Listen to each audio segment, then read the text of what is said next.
I will take leaders who remember that power is not a throne, it's a responsibility to serve.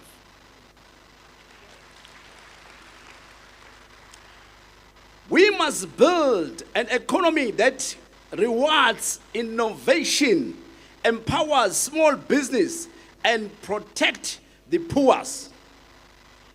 We must build communities where young people are not begging for opportunities, but creating them. This is your time now, ladies and gentlemen. Young comrade, it's your time. It's your opportunity to start that. We must build our future where politics is defined not by ethnicity or patronage, but by vision, integrity, and performance.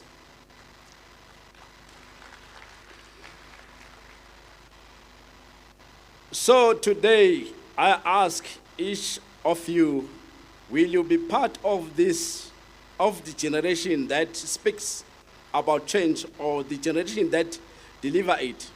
Will you be voice of complaint or architects of hope? I hope you are an architect of hope. So let us rise with conviction. Let us unify with purpose. Let us build with courage, and let the world witness the rebirth of continent as we are moving forward under Afrika Mayibuye movement. Thank you very much. I want to see you guys moving forward with that and courage. We are going to revive all our kingdoms, all our monarchs, through our people that are here. The executive that is here, they are going to do a great job. So I'm glad that the President, Flo Shivambo, he had to sit down with us and discuss the way forward. That is why we are part of Afrika Mayibuye.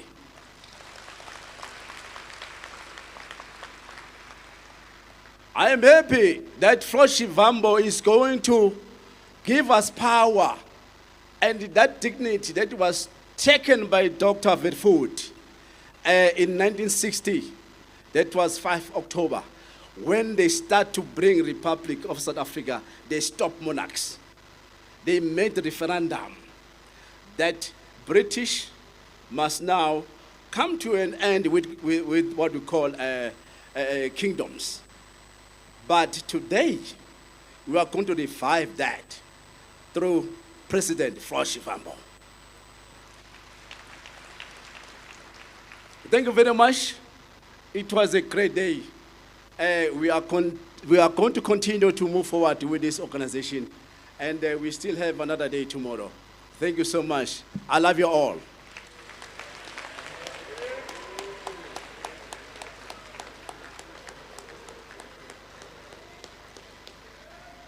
Re a leboga Kgosi Mthimkhulu, who's also the convener of the Council of Elders of Afrika Mayibuye movement.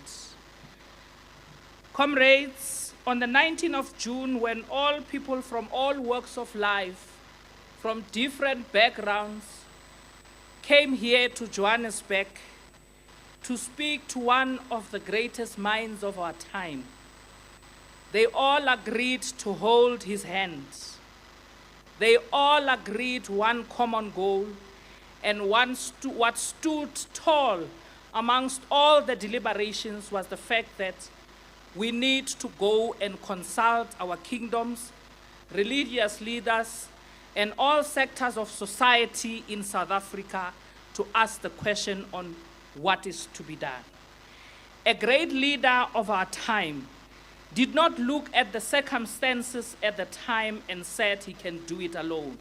He said, let us hold each other's hand and make sure that the respect that our people are deserving is brought back to us. He made sure that not even one single province is being skipped at the time where we did not even have a cent in our pocket as Afrika Mayibuye consultative process leaders. He made sure that even when he gets to those provinces, he consults each and every leader, each and every sector of society, and listens to them.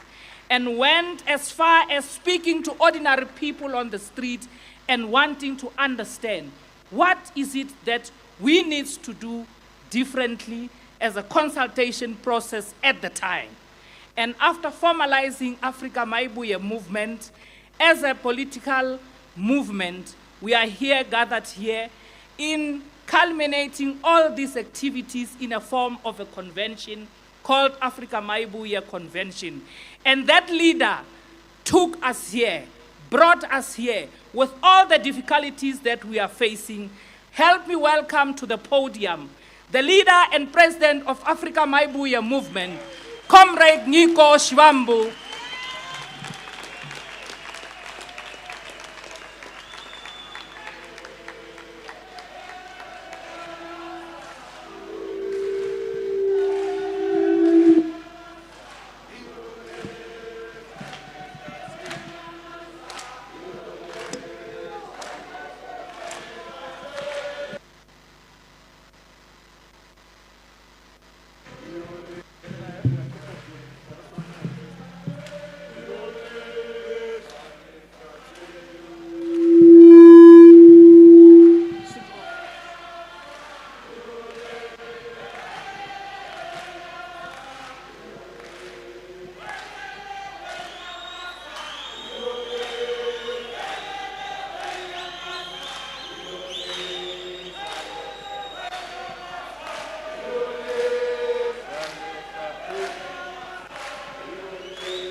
Mayibuye, Mayibuye, Mayibuye, Mayibuye, Afrika, Afrika, Viva Afrika Mayibuye movement, viva!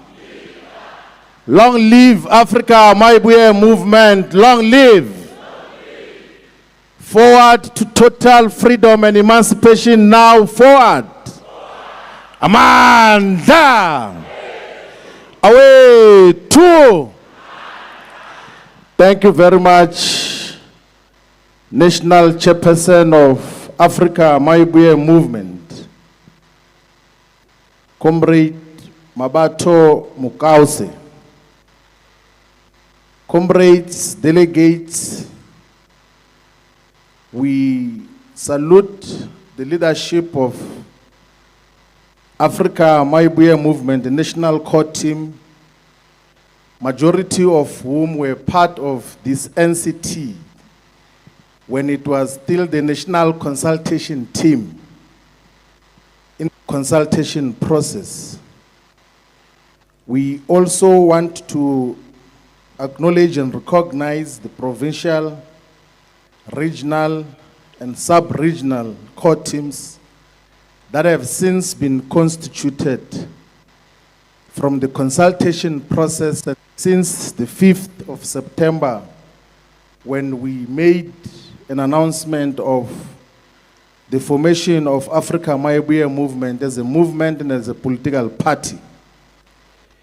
We also want to take this opportunity to extend our deepest gratitude to the traditional leadership who are custodians of our ancestral wisdom, custodians of our land, despite the fact that large portions of the land has been taken away from the custodianship of the traditional leadership.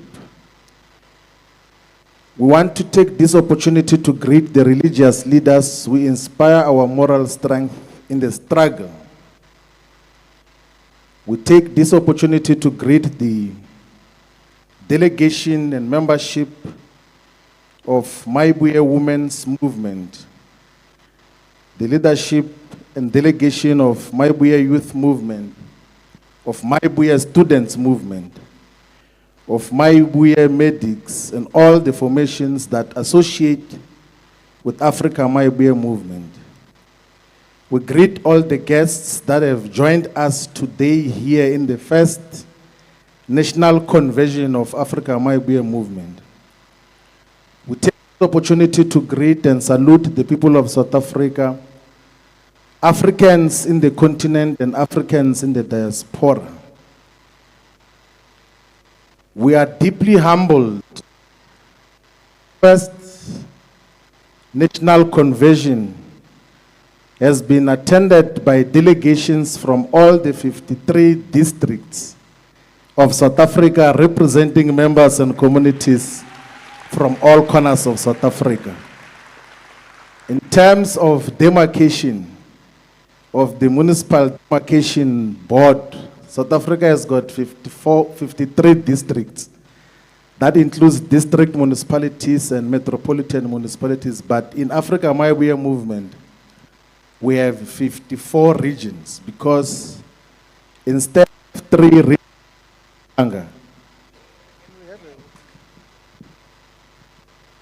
instead of the 3 demarcated districts of Mpumalanga, we have recognized the municipalities of Tawachewu and Bushbuck Ridge as Bohlabela region. We are gathered here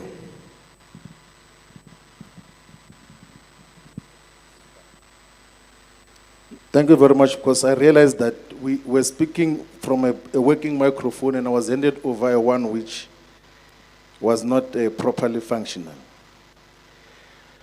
Comrades, delegates, we are gathered here in the southwestern townships of Johannesburg, Soweto. So the southwestern townships of Soweto, of Johannesburg, that is what Soweto means, which is an important territory in the fight for total liberation and freedom from colonial and apartheid rule. This sacred ground pulses with the blood of our ancestors and the unyielding spirit of resistance that has defined our people's quest for dignity. Soweto stands as a beacon of defiance, where the oppressed rose against the chains of dispossession and racial tyranny. We gather here to reaffirm that Soweto's legacy demands action now and not empty tributes. Comrades, let this national convention ignite the flames of total freedom inspired by the undefeatable commitment born in these very streets of Soweto. Soweto's history is a testament to the unbreakable resolve of our people against colonial conquest and apartheid brutality. We draw from this rich tapestry, educating our people on how Soweto struggles intersect with broader African liberation.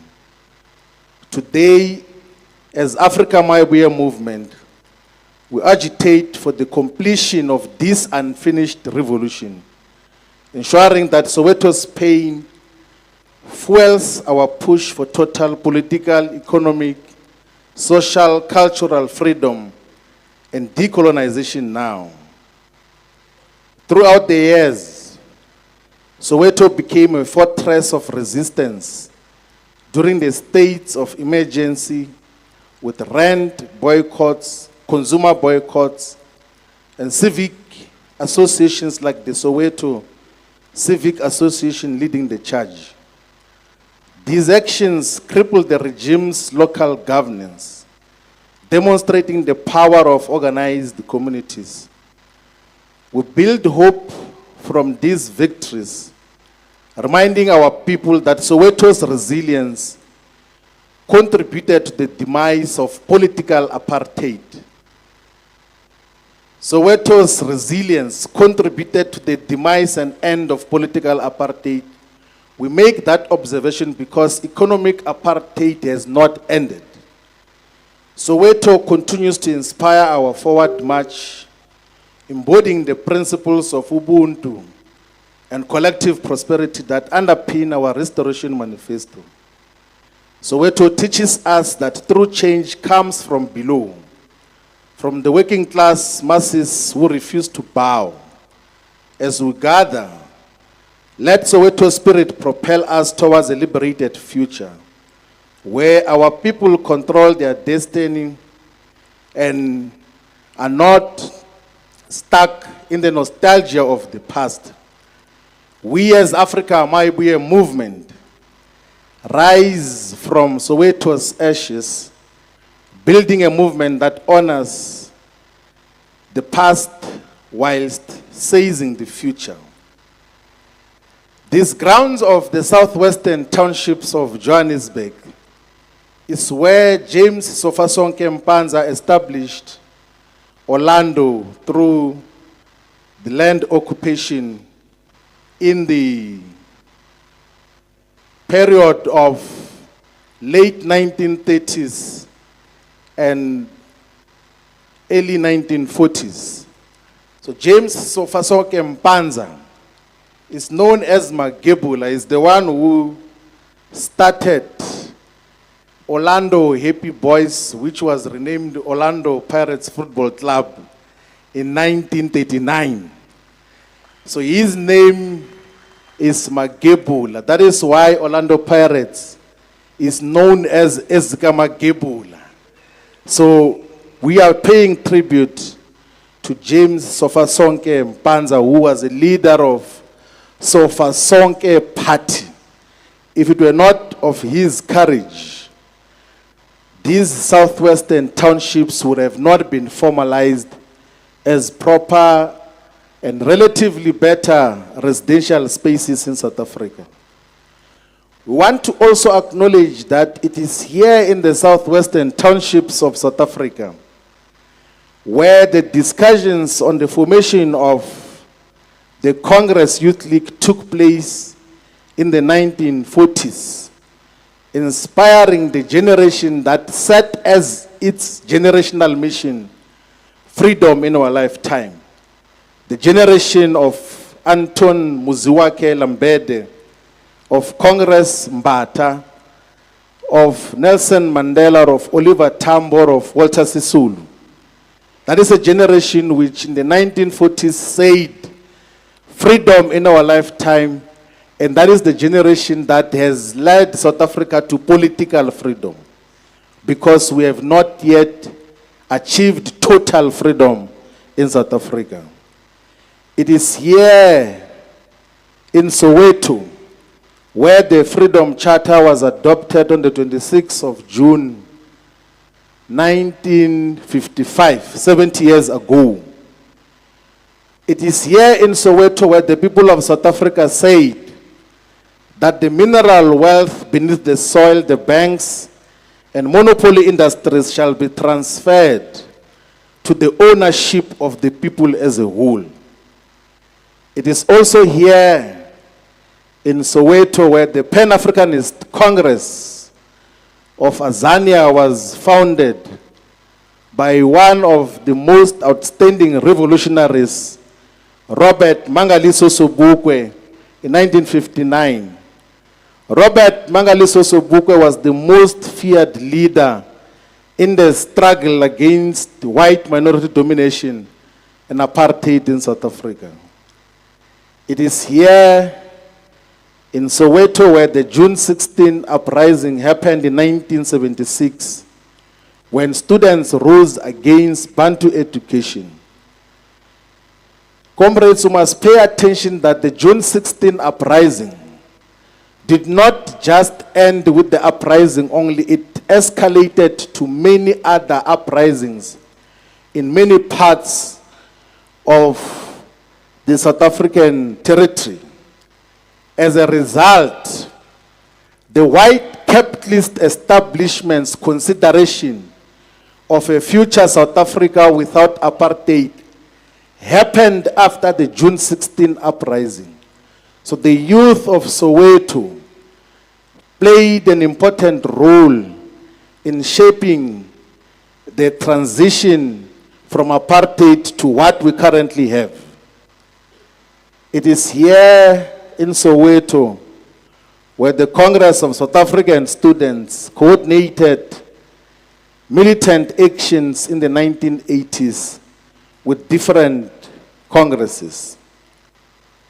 Comrades, Soweto is the home of many heroes and heroines of our struggle. It is the home of Hector Peterson, who was killed by police on the 16th of June. It is the home of Nomzamo Winnie Madikizela Mandela, who from the 1960s onwards actively resisted apartheid through underground networks and community organizing, whilst many of the political leaders were either imprisoned or in exile. Soweto is also the home of Mbuyisa Makubo, who in 1976 carried the dying body of Hector Peterson and later on got to disappear. Soweto is also the home of Hotso Seahlulu. Hotso Seahlulu was a deputy president to Tsietsi Mashinini of the Soweto Students' Representative Council. And after many of the June 16 generation went to exile, to either join APLA or Mkhonto Wesizwe, the Liberation Army, Hotso Seahlulu said he will not associate with any of the two liberation armies, and instead started, even before the age of 22, the South African Youth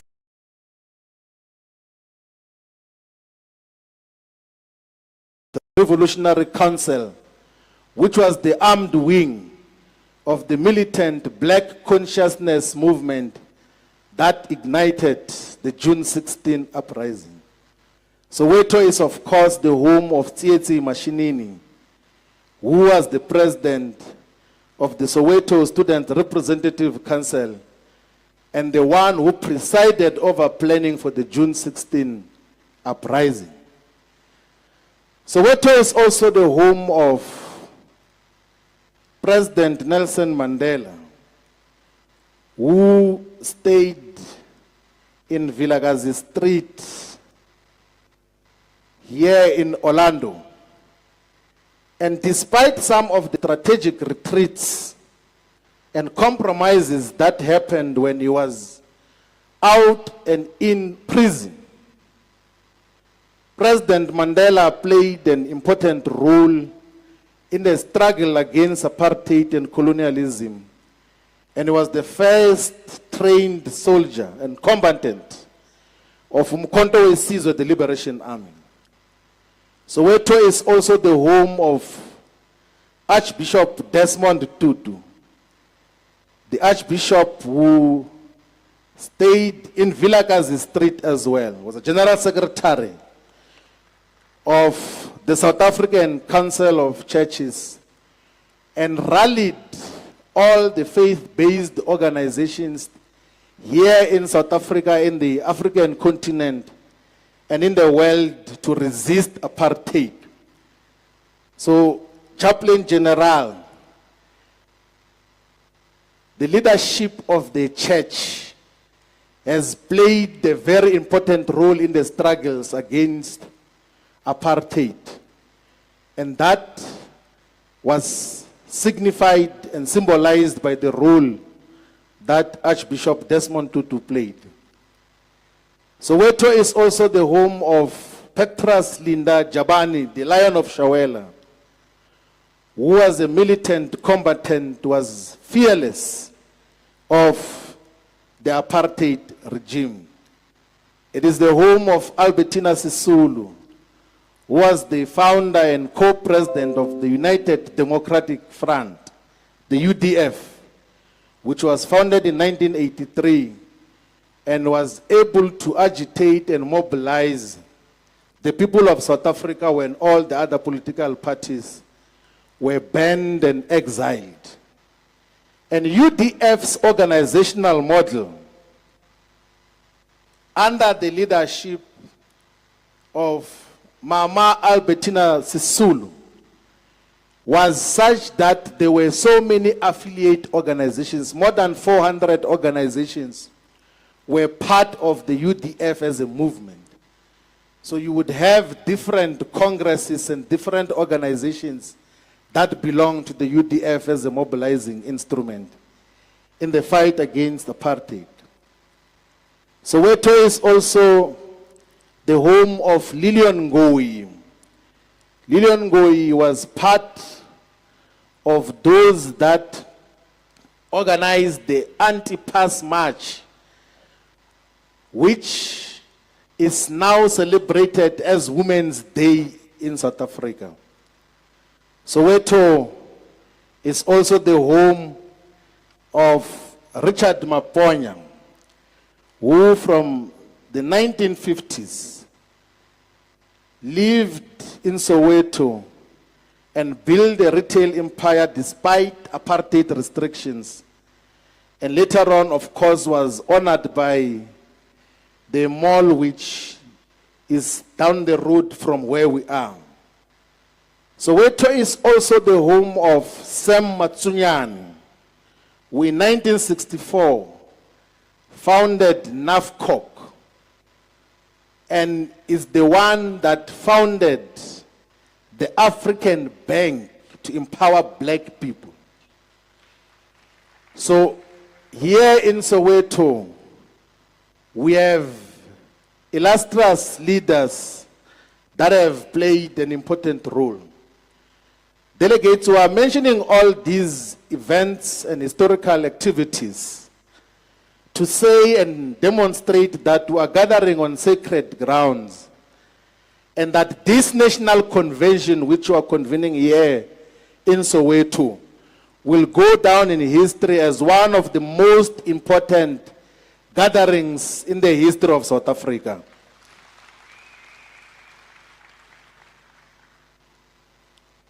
Comrades, from the outset, when we are all still in full attention, let us state as to what just becomes the reason why you are here. Let us, all of us, understand what is the end goal of Afrika Mayibuye movement.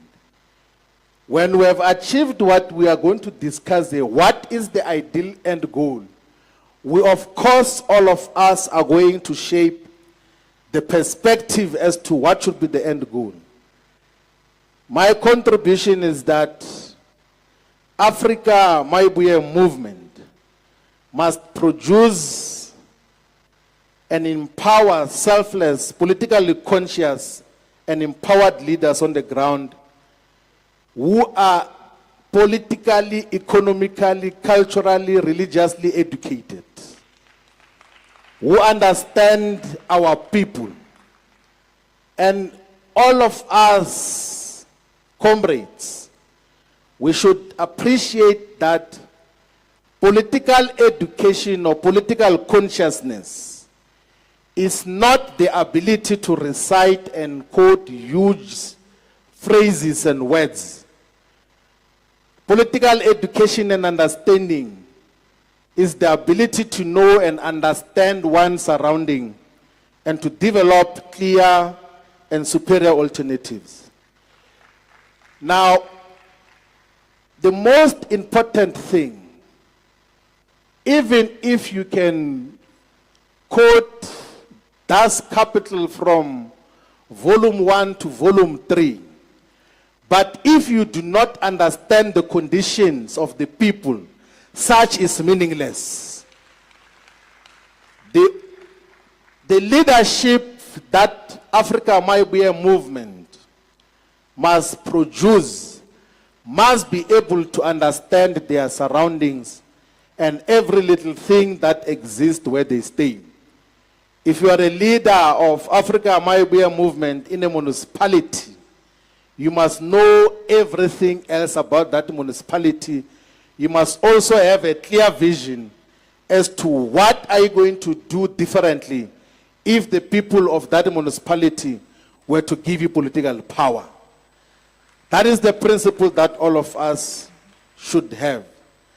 The other vision, comrades, which all of us must live here, with a full appreciation and understanding of is that we should establish Afrika Mayibuye movement in all the voting districts of South Africa.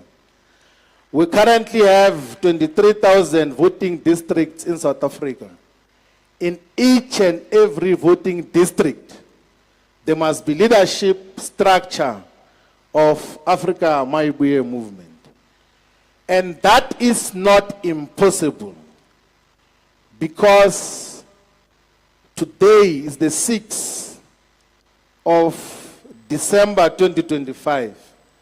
We began this process on the 19th of June 2025. And in less than 6 months, our organization was able to find resonance in all corners of South Africa.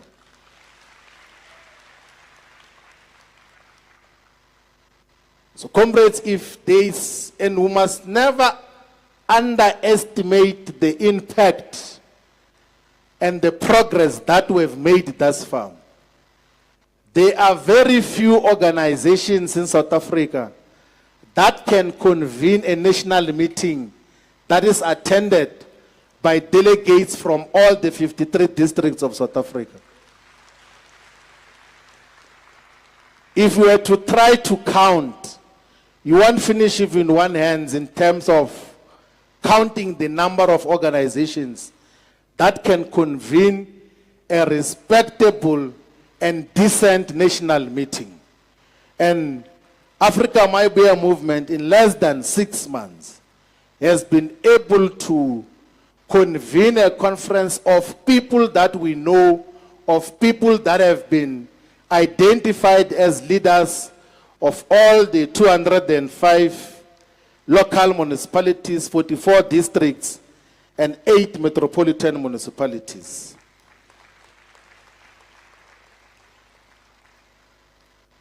Our organization, comrades, must exist in all the wards of South Africa. So all the 4,668 wards of South Africa must have a leadership structure of Afrika Mayibuye movement and membership that is involved in the programs and activities that seek to empower our people.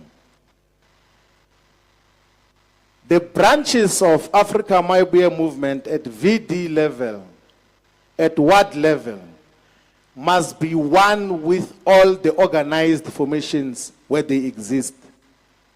You can't say you have got a branch and branch leadership of Afrika Mayibuye movement, and then there are large religious institutions and churches in that ward or in that VD, and there's not a single person from the church who is in the leadership of Afrika Mayibuye movement at the base level. It must be because our organization must be a true representative of the people of South Africa. And you can't impose yourself on society without the people who are supposed to lead themselves to total liberation. And that principle applies to the institution of traditional leadership as well. We'll talk about that in detail. Comrades, our aspiration and vision as Afrika Mayibuye movement is to lead a society where land ownership reflects the demographics of South Africa. If black people are 80% of South Africa's population, they must own a minimum of 80% of South Africa's land. It's as simple as that. But currently, 80% of the land is in the hands and ownership and control of the descendants of colonial settlers, which says that we are still a conquered and defeated people. Because colonial conquest meant that they take the land from us. The generations that came before us fought for the reclamation of the land, and that war is still not won. That is why we speak about the return and restoration of Africa's land to Africans. Mayibuye Africa means essentially that the land must be returned to the ownership and control of the majority of the people.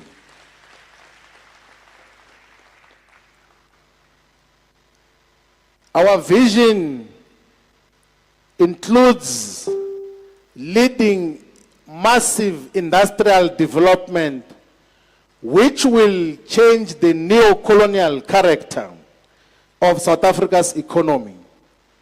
So colonialism was not just because the colonial settlers were on holiday and they were just going to look for other lands for narrow and hollow purposes. They wanted to position colonial settlements as suppliers of raw materials, of gold, of platinum group metals, of coal, of all the industrial and precious energy minerals and metals. And that relationship between the entire African continent and the erstwhile colonial masters has not changed. And Afrika Mayibuye movement exists to change that neo-colonial relationship between the former colonizers or the current neo-colonizers and the entire African continent. And that can only be done through proper organization and mobilization of our people. The other vision, comrades, which we must boldly state is that we as Afrika Mayibuye movement should promote black economic solidarity, which means that the little resources and wages and grants that we gain access to must be used to empower other black people. Because as things stand, we spend majority of our incomes as black people giving it back to the colonial descendants. All of us, we even take pride that we are going to buy overpriced vegetables from Woolworth, from ShopRite, from Pick and Pay, when we have got our mothers who are selling the similar product down the road.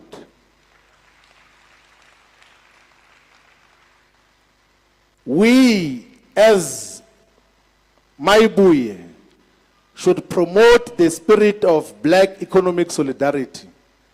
We can say and say without an inch of doubt that the collective upliftment of many other population groups happened due to economic solidarity amongst themselves. The white population in South Africa empowered each other. After establishment of the Commission of Inquiry into White Poverty, part of the recommendations of that Commission of Inquiry into White Poverty back in 1929 was that they must support each other. And that is still the case today.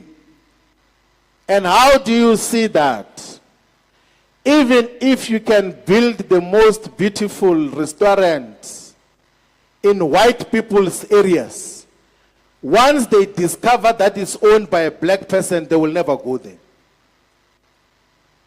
Even if you can have the most lucrative of better alternate solutions on any sector, they will never support you.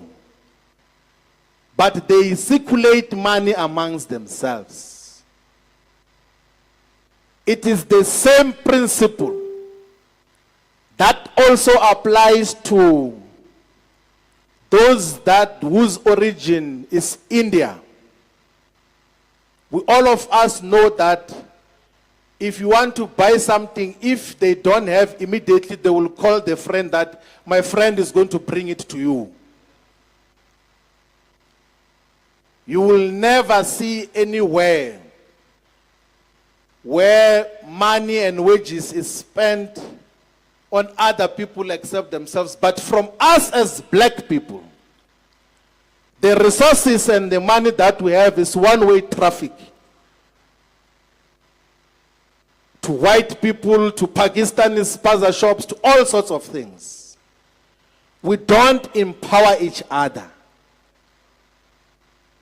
Our anecdotal estimation is that out of wages, salaries, and social grants, and businesses, and whatever we get involved in, we currently in South Africa collectively gain access to more than R1 trillion every 12 months. But I can tell you now that if you were to read the financial movements, almost all of that money goes back to those who own and control our economy, whilst there is space to could empower each other. So black economic solidarity should be a principle that should guide all of us. That is why when we came here in Soweto, we said that we cannot go and buy anything for this conference other than from people who look like us.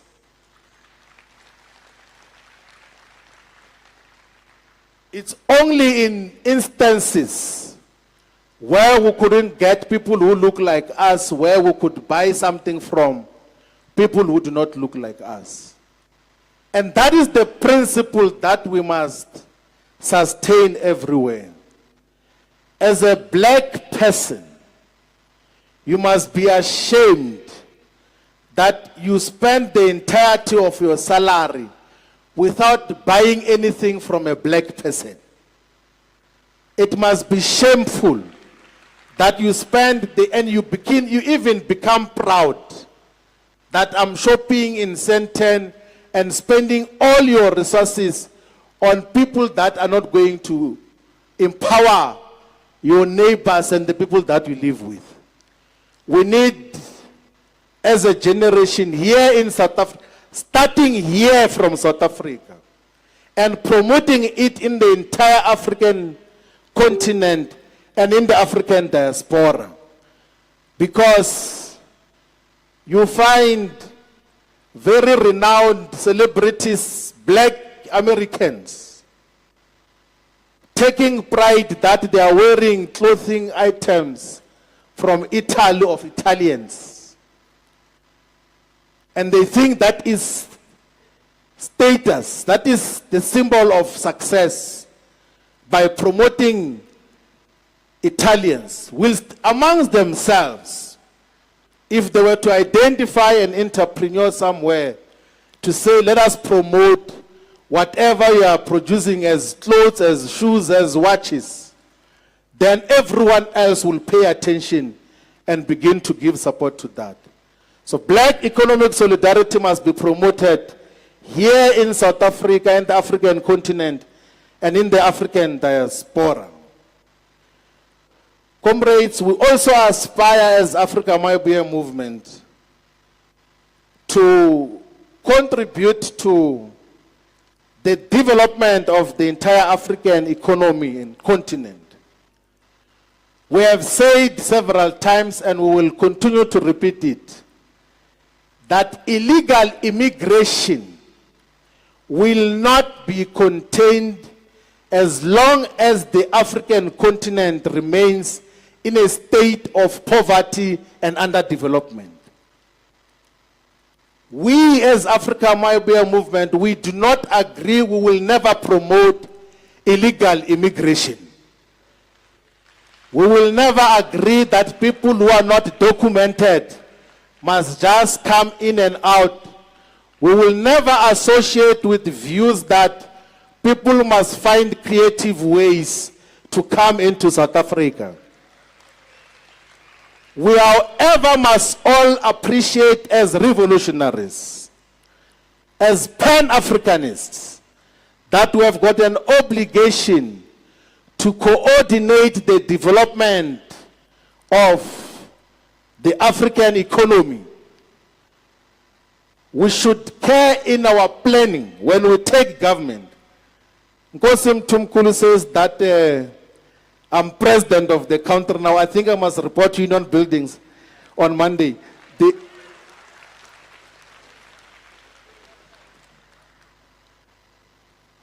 When we are planning on basic things, there has to be sub-regional coordination of what you want to do. I'll give a simple example that South Africa has got a national transmission company, which is part of the Eskom holdings, because they've broken Eskom into 3 companies. They are about to build more than 20,000 kilometers of new transmission lines, of these high voltage transmission lines. But all of those 20,000 kilometers are all going to be here in South Africa. We should coordinate and put resources together and think as to how do we put transmission lines in the entire neighborhood, including in Mozambique, including in Zimbabwe, in Namibia, in Swaziland, in Lesotho. And that is basic logic. Those countries will not be able to develop and look after their people if there's no electricity, basic electricity. They will not be able to extract their mineral resources and beneficiate them if there's no basic electricity. Why is it that on basic infrastructure, can't we coordinate a common program? The other basic thing is coordination of transport logistics in the entire African continent. The same problem that we are experiencing and speaking about on black economic solidarity happens at country level. Majority of African countries have got China or the United States of America or Europe as their biggest trading partners, and not other African countries. They spend billions and billions of dollars of money that is earned out of the blood and sweat of our fellow Africans sending to Europe. Why? Because we do not have infrastructure to interconnect the continent for common prosperity and progress. And comrades, politically, we must be able to speak about the collective common development of the African economy so that we can all achieve common prosperity.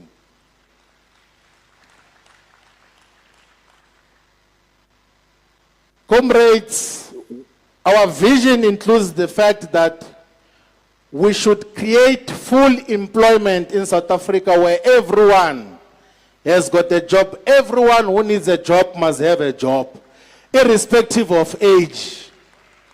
If a person can work, they must be given a decent job. And there are so many economic activities and programs which we can initiate and support to give proper employment to the people of South Africa. One of those basic, easy, low-hanging fruits is the food economy. The food economy in any country is the largest economic sector.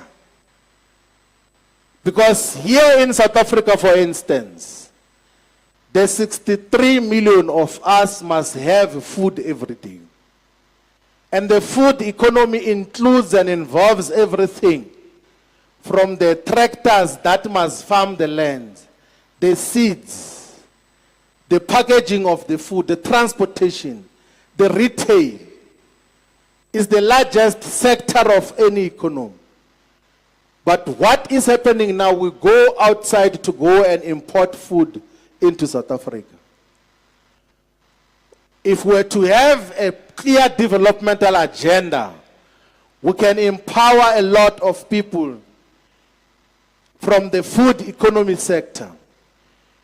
Those who have paid detailed attention on what led to the rapid industrial development of the People's Republic of China was first the political and ideological commitment, a vision that says, let us feed ourselves. And in the process of achieving feeding themselves, there were so many other industries that got to develop, and China became one of the most successful and is the most successful country in the world as we speak. Comrades, we gather here in Soweto and affirming our character as a movement to say Afrika Mayibuye movement is a liberation movement in the 21st century. And we are a liberation movement in the 21st century which was founded by the people of South Africa after one of the most deepest and widest consultation process that covered all the provinces of South Africa. The people of South Africa have no doubt been the voice that inspired the formation of Afrika Mayibuye movement. We are the only organization that was founded by the people of South Africa. We were not founded in boardrooms or in secret rooms and corner meetings. The most important thing which we want to highlight and speak about as to just what happened after the consultation process, we derived a lot of lessons.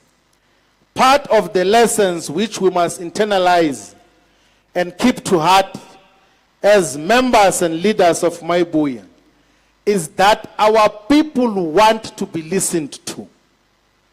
Throughout our consultation process, majority of the people that we got to interact with said that they have never had a platform before where they had to say and had a say as to what is to be done moving forward. Because political parties don't even consult the people, even when they're drafting the manifestos of those people. They just go and say, vote for us, this is what we're going to do for you. And then they say, the vote is the voice, and the vote in the current context is not a voice. Because you just go and cast a ballot, and from there on there is no one who comes and asks you as to what do we do moving forward. The other lesson that we got from the consultation process is that many of our people have expressed frustrations with rhetoric and false promises. In many occasions, they said to us that despite an electoral promise, what are you going to do as Afrika Mayibuye now? That is the principle that we got to hear. They say, we don't want another political party. Tell us, what can you do now? We do not want promises. And that is why Afrika Mayibuye movement is founded and formed in the manner that it is. That we are not just any other political party. We are different from the rest of these political parties. The other lesson that we got from our consultations is that our people have got deep knowledge and understanding on what is to be done. You do not need to go and hire experts from universities and from outside of South Africa to tell you what is the best economic model for our areas. The 60 days that we back to back were in consultation was a master class on how to respond to the developmental challenges of our localities. Because our people know what is to be done, they know what are the issues that have to be attended to. The other lesson that we learned, comrades, is that they said these consultations that you are doing now must not be, you are doing it to form a political party and then you are going to disappear from us. The people said, we are giving you a mandate to go and found a party, but your character and nature must be such that every time you want to take major decisions, every time you want to move forward, you must come back to us. We will be able to update you and guide you as to what is to be done. So all of us as leaders and members of Afrika Mayibuye movement must know that we cannot spend long periods of time without going to the ground to speak to the people. The other lesson that we learned in that process was that even when it's a noble intention, our people do not associate with, they do not appreciate top-down solutions. Our people want to be involved in coming up with solutions and then see the progress that is made out of their own contributions. They know what is priority and what is not priority in terms of the issues. From the people of the Eastern Cape, we heard very clearly that the land must return to our people.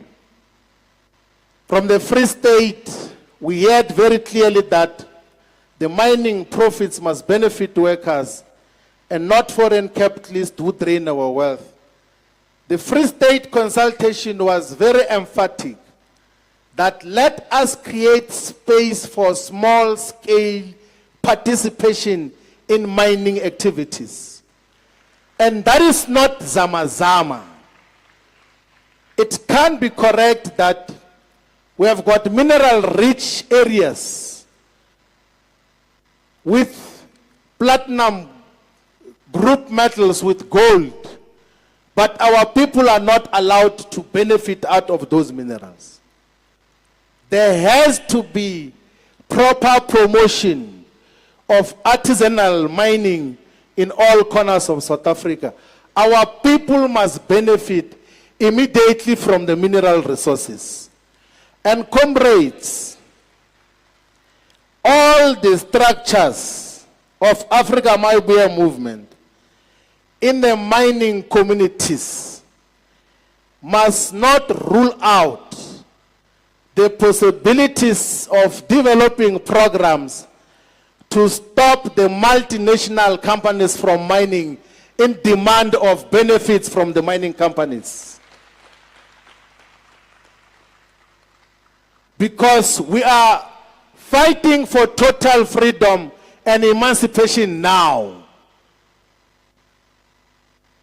When we speak about all these issues, the leadership of Mpumalanga, the leadership of Northern Cape, the leadership of Northwest, the leadership of the Free State, the leadership of Gauteng, the leadership of Limpopo and Sekhukhune must think as to what do we do to benefit from the mines now? And not just say we are going to be municipality and then 2029, it's only then. that will fix a road which is being destroyed by the trucks from the mining areas. Through proper mobilization and organizing, we must demand the benefit from all these exploitative mining companies, particularly the multinational companies. There has to be a political program that demands that we want to benefit now and not tomorrow. We are hungry now, we're not hungry tomorrow. And it's permissible for us to demand what rightfully belongs to us. We have heard from the people of KwaZulu-Natal that all forms of violence must end. There is a lot of unnecessary political violence in the province of KwaZulu-Natal because of competition for resources. The nature of the violence is mostly for councillor positions. It's mostly for those who want to defend, to remain as mayors so that they can steal government resources. But if there was proper economic benefits for everyone, there was never going to be any violence. If everyone else had access to proper economic resources, there was never going to be any political violence. The Northern Cape demanded that the mineral wealth must benefit the people of the Northern Cape. In the Western Cape, they cry for balanced allocation of human settlement spaces, because despite the lies and the propaganda of the Democratic Alliance, Cape Town, the Western Cape, experiences one of the worst forms of peri-urban poverty. If you go to the informal settlements of the Western Cape, you will find very old people staying in shacks with no running water, with no electricity, with no toilets, up to this day. But they will use propaganda to say wherever DA governs, they are governing better, when our people are living in deep poverty in all those areas. Now, comrades, all these inputs then is what led us to total freedom and emancipation now as a clarion call of our movement. And this total freedom and emancipation now means that we must fight for total political freedom. We must fight for total economic freedom. We must fight for total cultural freedom and decolonization. That we must build a progressive developmental state, and that we must be a caring organization that responds to the interest of the people now. We do not have total political freedom in South Africa. Even after 1994, those that occupy political power, they do so under the control of the white capitalist establishment. There are certain decisions that they cannot take. If you listen to what they say is the reason not to redistribute the land, they will say the investors will not agree. It's not like there is a black person here in South Africa who refuses that we must give land to our people. But they are not allowed by their masters, by their handlers, to take such decisions. So we need to gain total political freedom. We need to gain total economic freedom and emancipation, which means total economic sovereignty and power to own, control, and direct economic and natural resources, particularly the land, mineral resources, marine resources for the full benefit of the people of South Africa, while ensuring meaningful and mutually beneficial economic and trade relationship with the rest of the world. Total economic freedom and emancipation means that we must dismantle the monopolies and oligopolies in all strategic sectors of the economy. Total economic freedom and emancipation means that we must industrialize and localize that industrialization. Because as we said earlier, we are still a colonial economy which primarily produces raw and semi-processed goods and products. We need to build internal capacity to manufacture and produce our own goods and products. There must be capacity that must be built to manufacture and produce cars in South Africa. There is no car that is produced in South Africa currently. They are just assembled here. We must be able to produce made in South Africa electronic products like phones and computers. We must be able to produce our own things.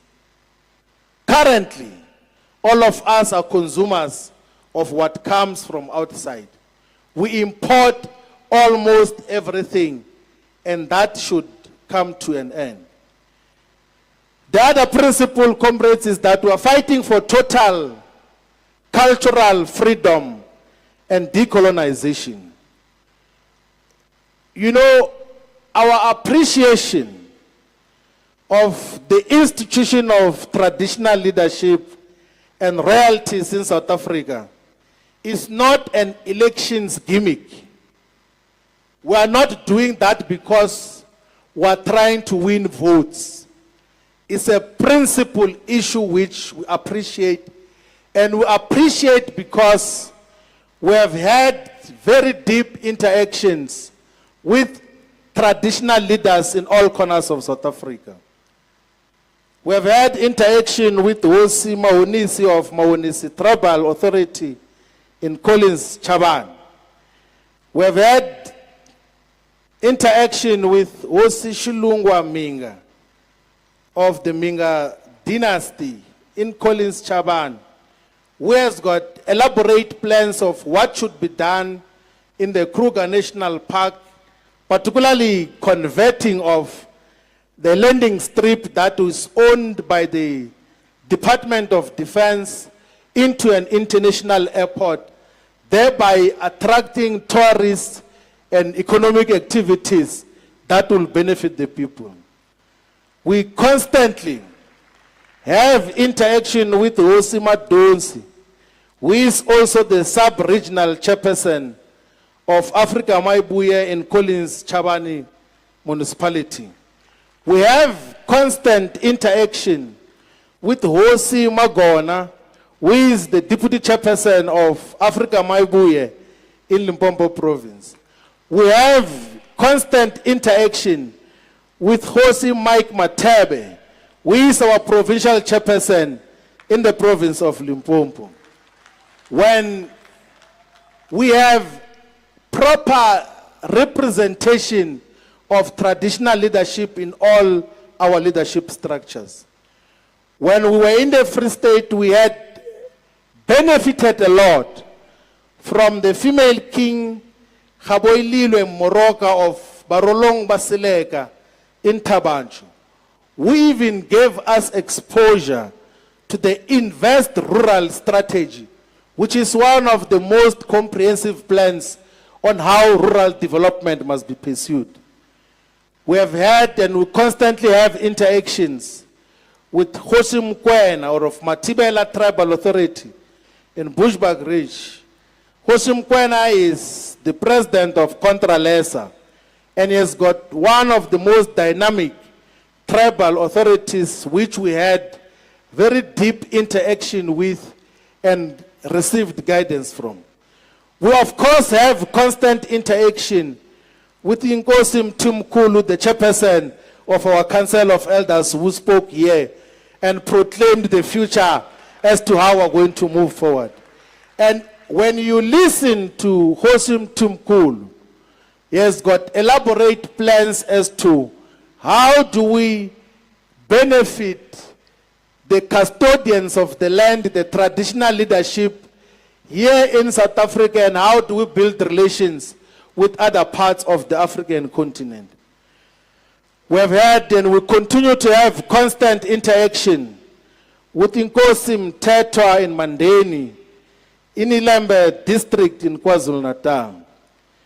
We have constant interaction with Nkosi Malusi Zondi Kabambata, who is also the president of the Black Business Forum and was recently appointed as the Chancellor of the Zulu Nation.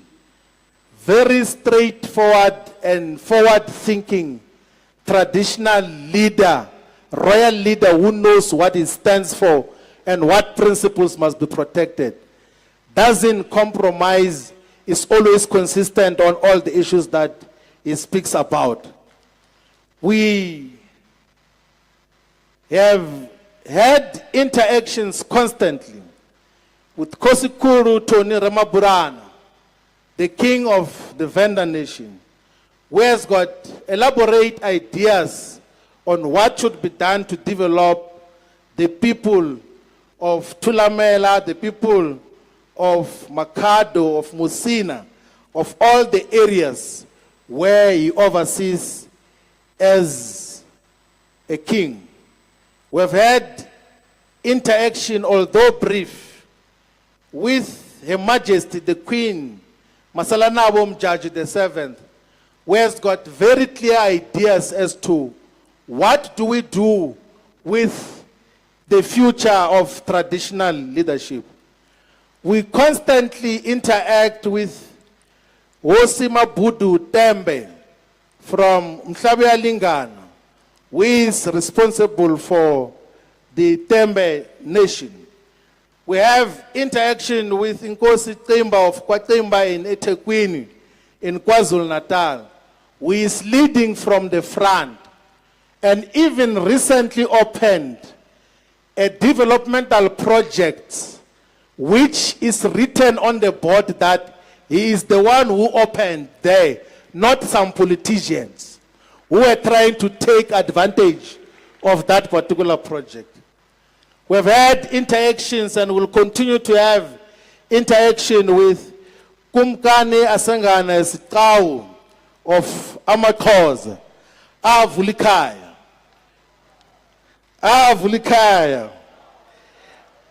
He has got very clear plans on what should happen to the people of the Eastern Cape, particularly in Mbashe, in Amatole district.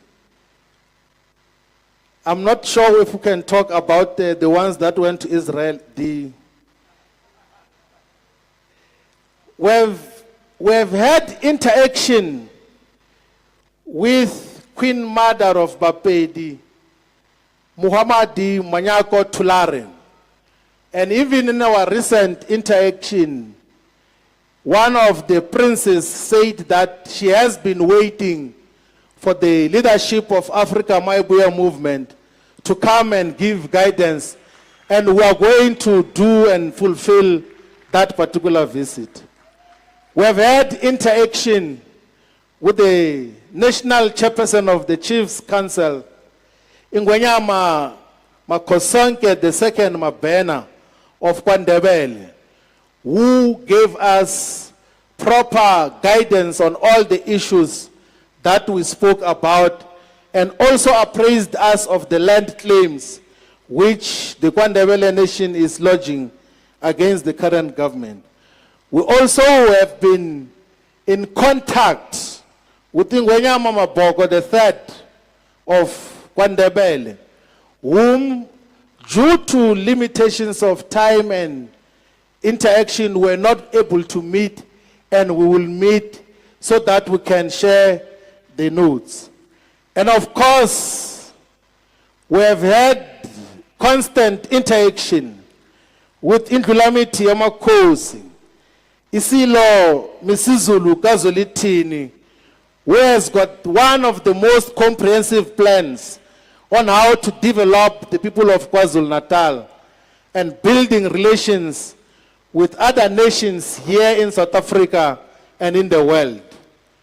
Comrades, we must, all of us, particularly the leadership of KwaZulu-Natal, Provincial Chairperson, Deputy President Cyprian Mahlaba, Secretary Mzwakempulu, we must pay detailed attention to some of the issues that Isilo is advocating for. There is a lot of sound proposals and plans that come from the Zulu royal family as to just what should be done to develop all the areas of KwaZulu-Natal. We're not mentioning all these things for electoral purposes or trying to win people to our loyalty. And we can challenge every person in South Africa, particularly the leadership of Afrika Mayibuye movement. Go and sit down with the traditional leadership and listen to their plans of what is their vision for their areas. Their visions and plans are much more comprehensive and clearer than the political representatives. You can hear the difference if you talk to a councillor or a mayor and when you talk to a traditional leader.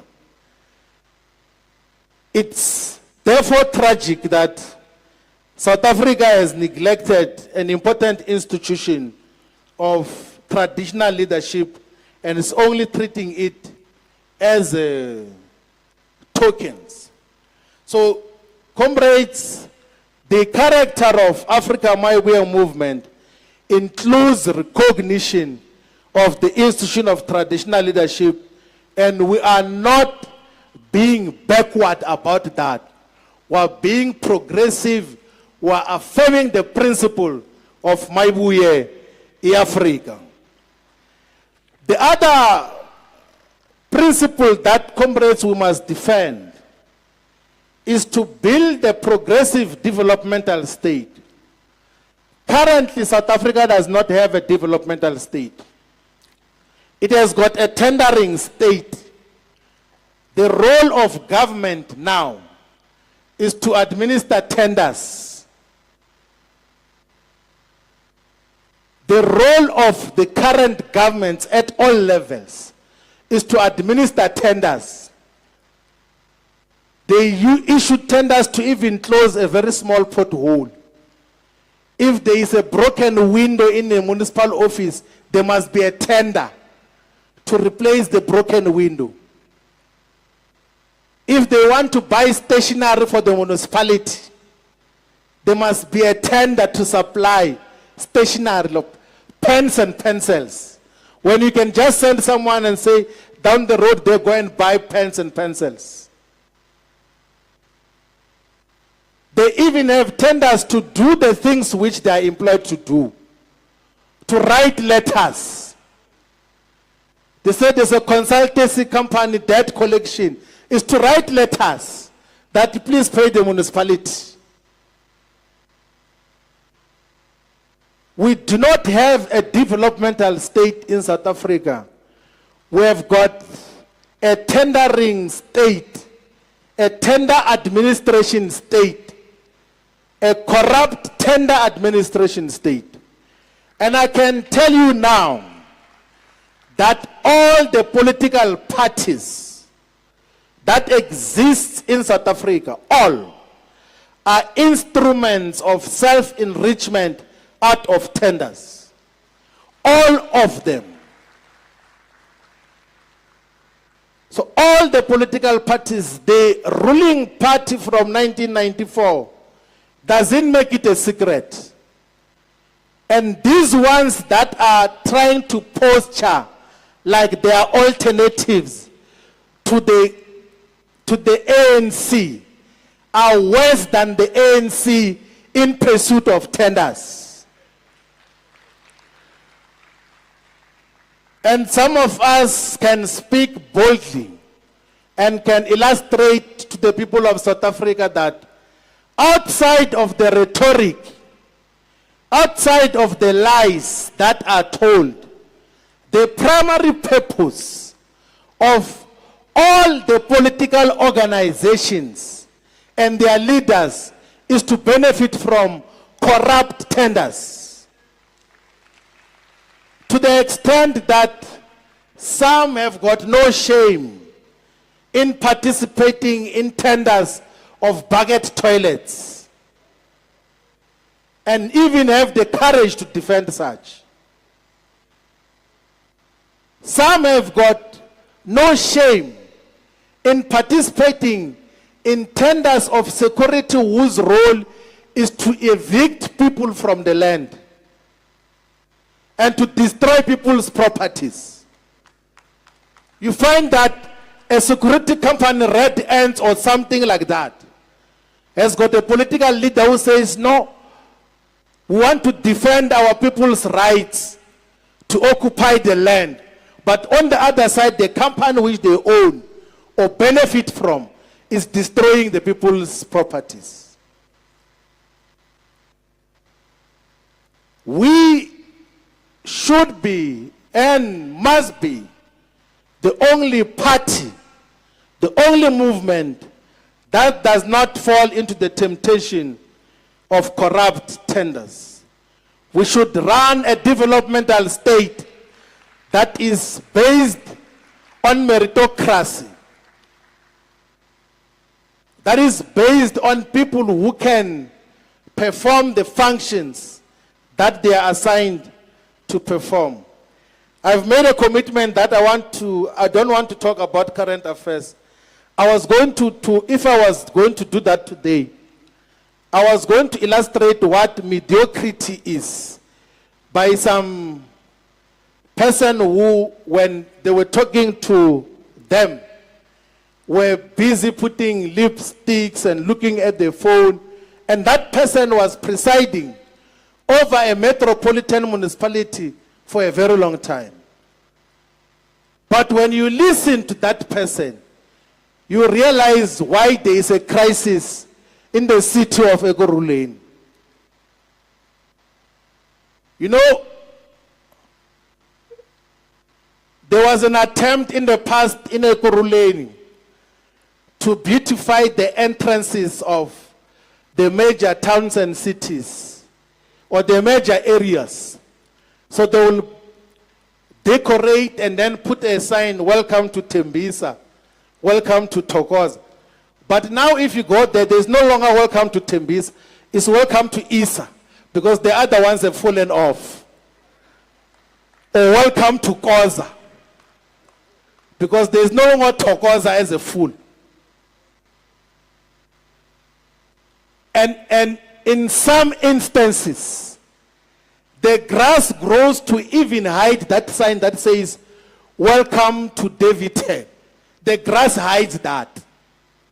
And there are councillors there. Everything else, and then that is what South Africa has been subjected to for a very, very long time. Now, the other thing, comrades, on top of building a developmental state, is to be a caring and responsive movement, which must be able to respond to the interests and aspirations of the people now. I want all of us to pay detailed attention to the following, because this is the most important feature of our movement, Afrika Mayibuye movement. We are taking a lesson from an organization called the Black People's Convention, which was established in 1972 as an umbrella body for the Black consciousness movement. Of course, South Africa's history books do not speak in details about the significance of the BPC, which was led as honorary president by Stephen Bantu Biko. And in its inaugural Congress, elected Winfred Khwari as a president. So the Black People's Convention, the BPC, adopted programs called Black Community Programs. Those Black Community Programs was to say, let us do something now.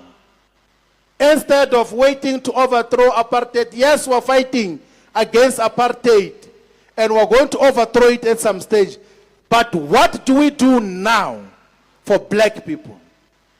I want to take you through some of the programs that the BPC was able to implement through the Black Community Programs. That included Zanompilo Community Health Care Center, which was launched in 1975 in King Williamstown, which was a primary health care facility, an actual brick and mortar clinic built by a political party which was fighting for freedom, to say, let us attend to the interests and aspirations of the people now. There was also Solempili Community Health Project that was established in the south coast of the Natal province at that time to fulfill the similar purposes of primary health care. Under the Black community programs, there was also Isuteng Community Health Program, which was started in Tsanin, in the currently Greater Tsanin municipality in the northern province, or northern Transvaal as it was referred at that time. There was also a trust fund that was established by Stephen Bantu Biko called Zimele Trust Fund, which was meant to support the families of political prisoners and ex-detainees with income-generating projects and different schemes. There was also a manufacturing project called Jwaka Leatherwork Factory and Leather Goods Production, which was opened in 1974 in King Williamstown. A political party running a proper program to even produce shoes for the people. There was also, under the Black community programs, an agricultural scheme which was in Bashir River in the Transkei, which was led by the Black People's Convention. There was also a sewing group programs to produce clothes through clothing cooperatives. And those were organized and monitored by a political movement. There was also consumer cooperatives in different parts of South Africa. There was also leadership training and youth development programs, where those that are empowered say, let us go and empower other people on the ground. So a political party, a political movement like Afrika Mayibuye movement can't just be a talking instrument every time, promise after promise. There has to be programs everywhere that we implement.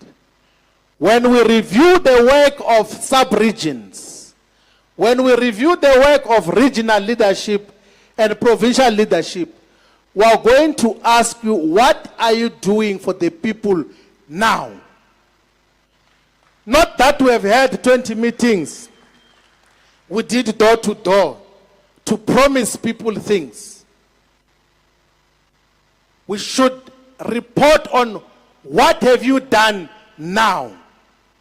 That is the character of Afrika Mayibuye movement. And that is exactly what we are going to do ourselves at national level.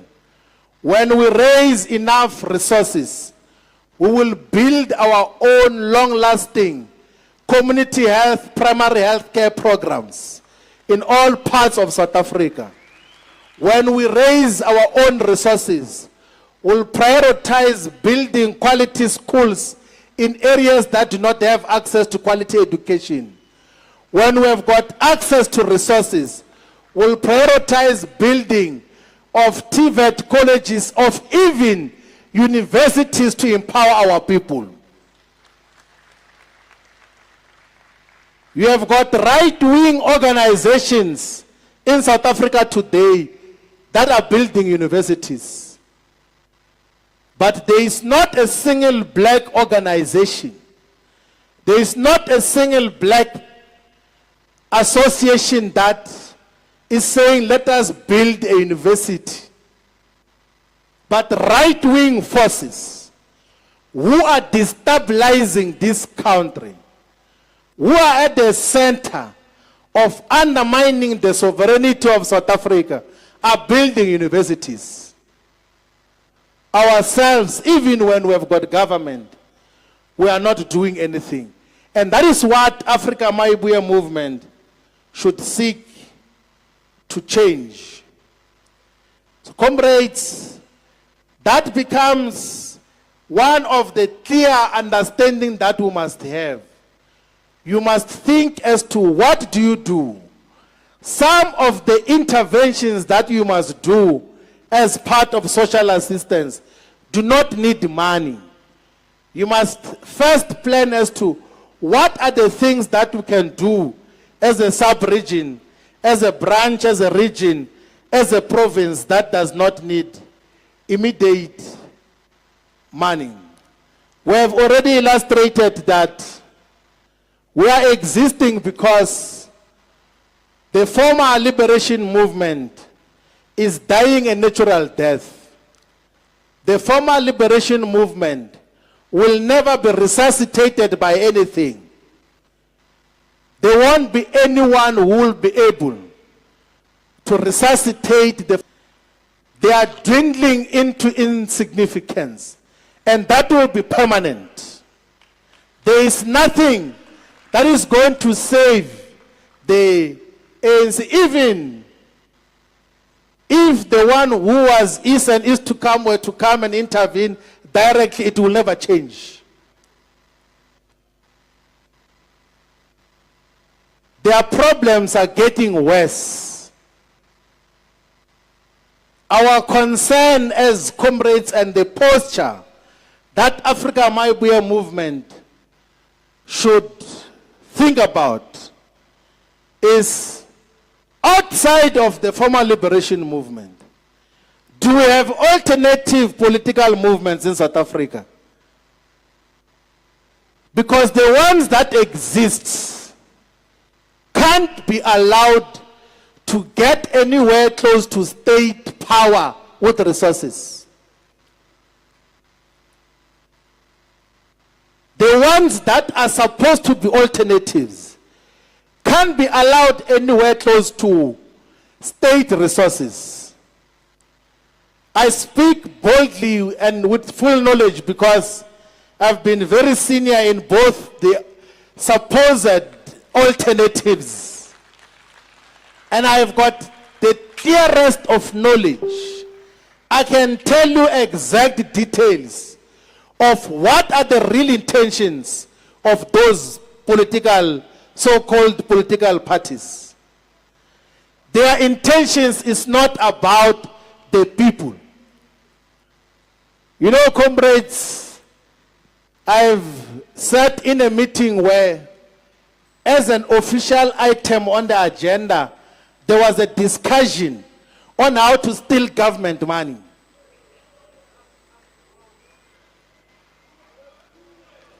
And even figures were mentioned that you must steal this much, you must steal this much, you must steal this much.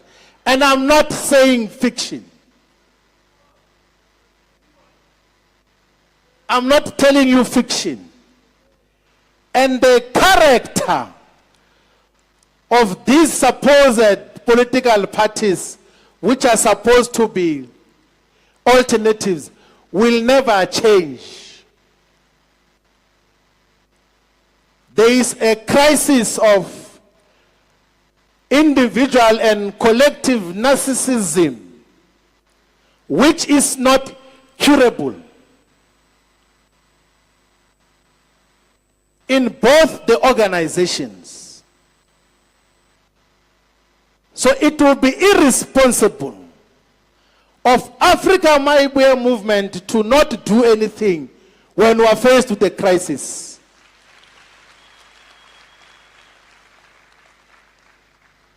It's not like the people who were led by Mobutu Sese Seko did not see that coming.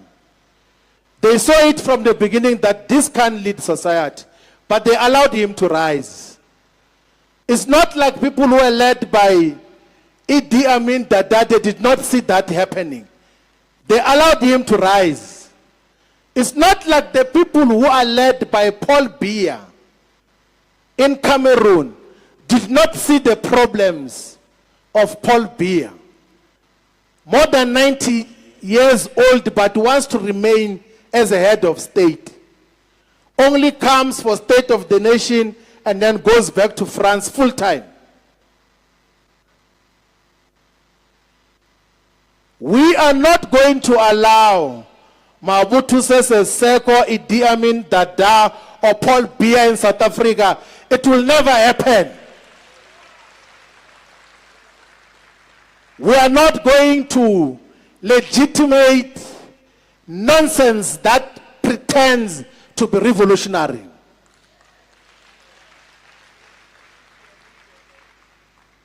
And that is what all of us should worry about. The former liberation movement is dying a natural death. There is no one who will save it. Even if they were to try to save it, if you were to just pay attention to the people whom they are saying are going to possibly lead in 2029, you realize number 2, number 3, it's the same.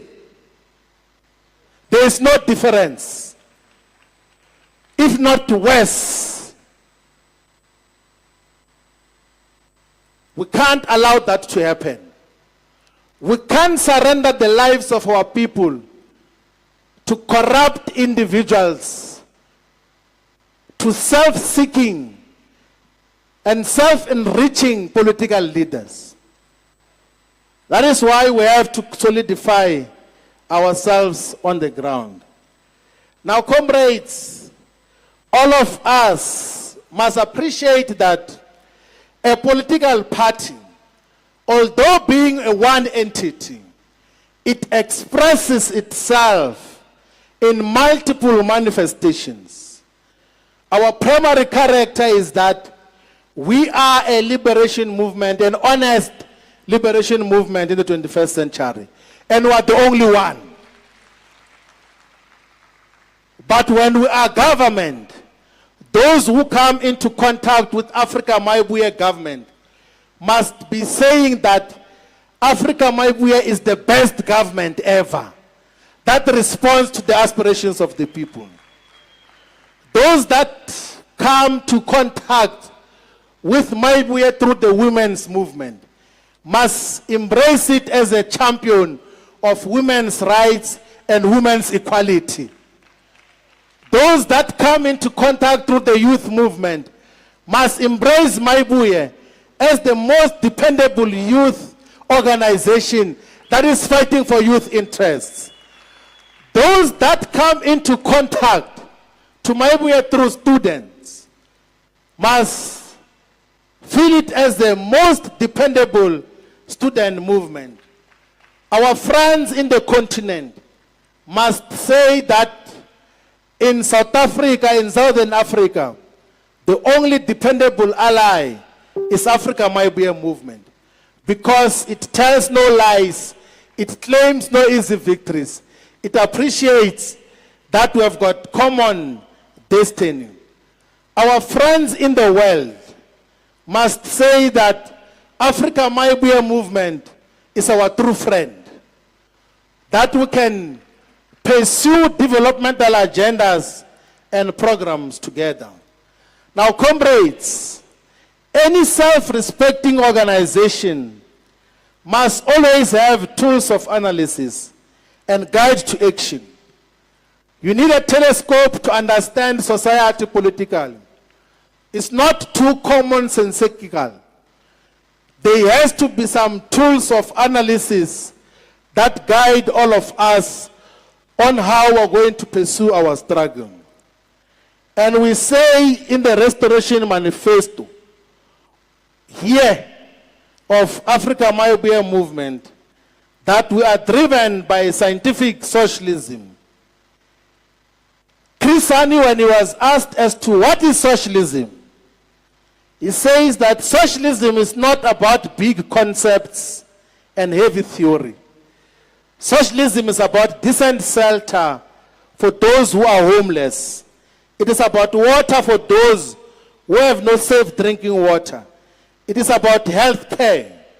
It is about a life of dignity for the old. It is about overcoming the huge divide between the urban and rural areas. It is about a decent education for all our people. Socialism is about rolling back the tyranny of the market. And he says that as long as the economy is dominated by an unelected, privileged few, the case for socialism will always exist. And that is why Chris Hani was killed, because he understood the mechanism and method that we should pursue.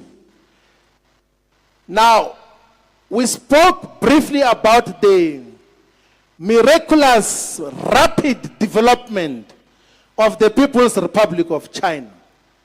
The speed at which China got to develop through from the 1970s is unparalleled in history. It's unprecedented.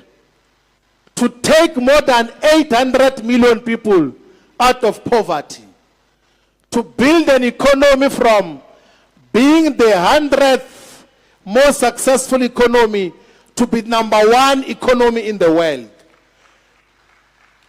And at the center of China's rapid development was a leader called Deng Xiaoping, who said that in the past, the Chinese Communist Party was not clear as to what is socialism.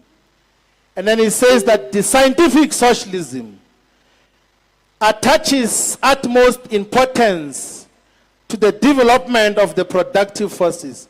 Development of productive forces means economic growth or building more industries and building more economic activity.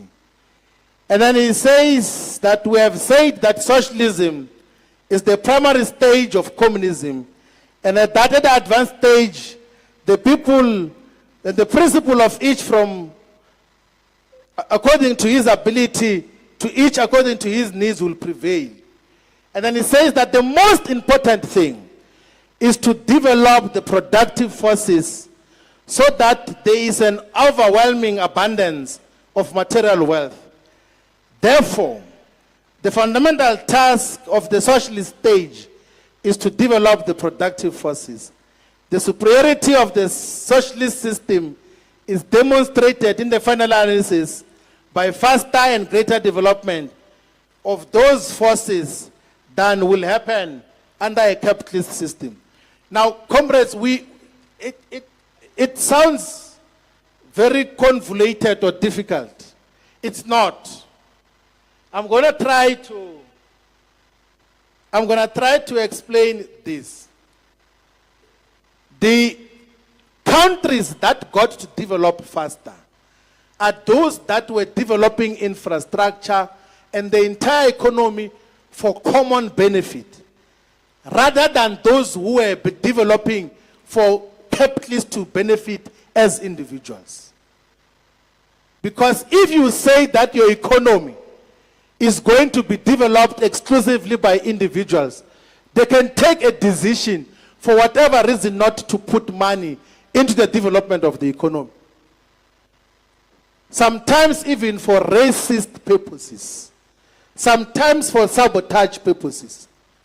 But if there's a collective agreement that we must all develop, that development happens faster. That is why China, Vietnam got to realize rapid development than ever seen in the history of humanity. The good thing about these facts is that all of us have got access to technology now. We've got access to artificial intelligence tools. You can go and verify the very fact that the economies with centralized and focused planning, the economies that did not prioritize private wealth accumulation, are the ones that grew faster than the capitalist economies in the past 50 years. And it's based, you do not need a PhD to understand that. It's as basic as that, and all of us can verify that. So logically, all of us should associate. And we say in the Restoration Manifesto that our adoption or association with scientific socialism must take into consideration the circumstances and characteristics that define South Africa. That one is that South Africa has got a large population of the religious community. And in many instances, people have been misled by apartheid propaganda and by the establishment propaganda that associating with scientific socialism means that you are against God, you are against religion. There is a quote which is misunderstood, which in full reads as follows, that religion is the sigh of the oppressed, the heart of the heartless world, the soul of the soulless condition. It is the opium of the people. All people who want to mischaracterize and capitulate this quote, they just reduce it that religion is the opium of the masses. But there was recognition from these prime scientific socialists that it is the sigh of the oppressed. It is the heart of the heartless world. It is the soul of the soulless condition. Now, comrades, here in Mayibuye, we are not against religious institution. We are not against any church. If anything, we belong to the churches. We belong to different religious institutions. You can be and must be a member of Mayibuye and still be a member of the Zion Christian Church. You can be and must be a member of Mayibuye and still be a member of the Nazareth Baptist Church in Ginyezezwe and Tembelihle, Ekpagameni, Eplane. You can be a member of Mayibuye and still be a member of the St. John Apostolic Faith Mission and be a member of the Roman Catholic Church of South Africa, the Anglican Church, Methodist Church, Evangelical Lutheran Church. You can be a member of Mayibuye and still be a full member of the International Pentecostal Holiness Church. You can be a member of Mayibuye and still be full time and participate in the activities of the Jesus Nation Church, of the Seventh-day Adventist Church, of the Shekinah Healing Ministries of Apostle Muhlal. You can be a member of Mayibuye and still be the Archbishop of the Rivers of Living Water, like our Chaplain General is.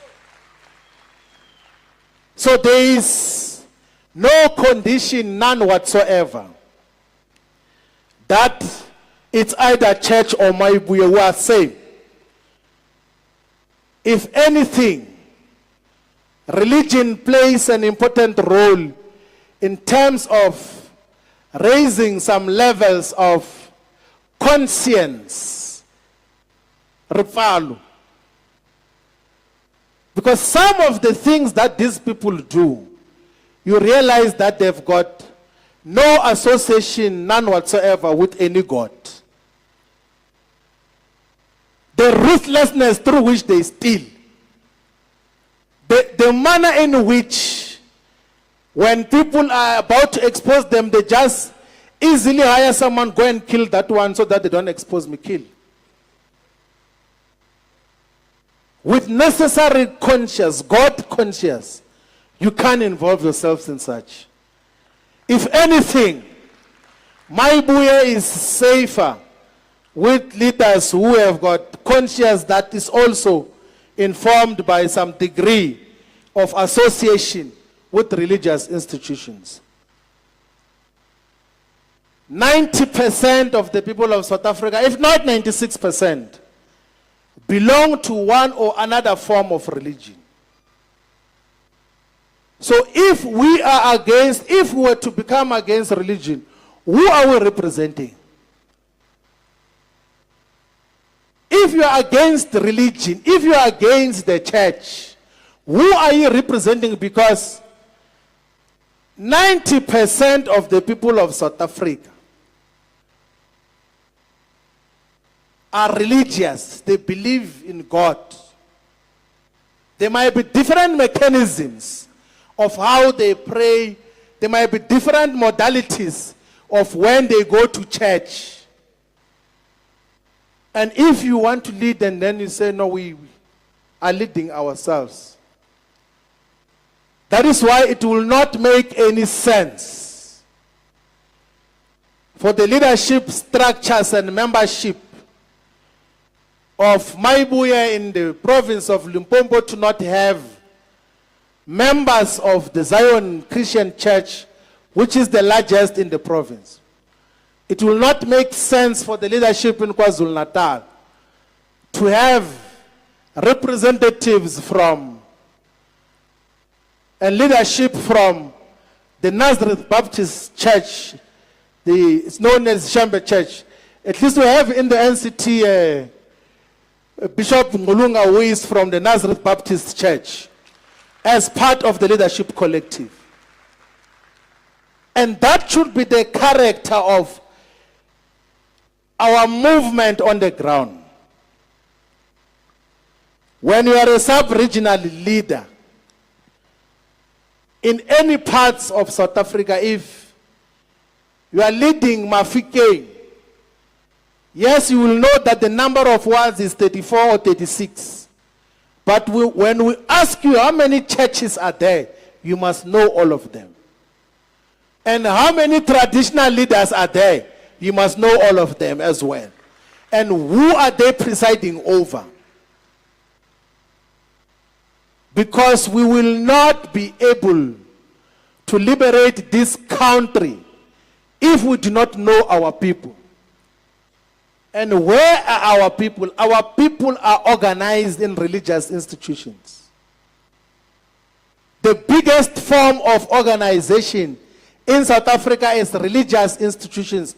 It's not political parties. All political parties combined, as things stand, do not have 5 million members in South Africa. All of them. If you were to go and check the membership, including those that are in government. But in South Africa, you have got religious institutions. One, which has got more than 5 million members. But all political parties. And what is tragic, comrades, is that it's not like the religious leaders do not have views about the future of this country. They do. We were explaining in the press conference on Wednesday that in our recent past participation in the National Day of Prayer, all the religious leaders, including His Grace Bishop Bill Khanyan of the ZCC, they spoke about the crisis of water They spoke about the challenges of corruption. They spoke about challenges of jobs in South Africa. But no one listens to them. No one listens. Where representatives of majority of South Africans say, you are busy with palace politics there. There were more than 20 speakers there, if not 30. There is no one who said Ket Matlala there. No one. But politicians now, every time they open their mouth, Ket Matlala, every day. So the country discusses Ket Matlala, the whole country, and the 3 major television stations, live, all of them broadcasting Ket Matlala.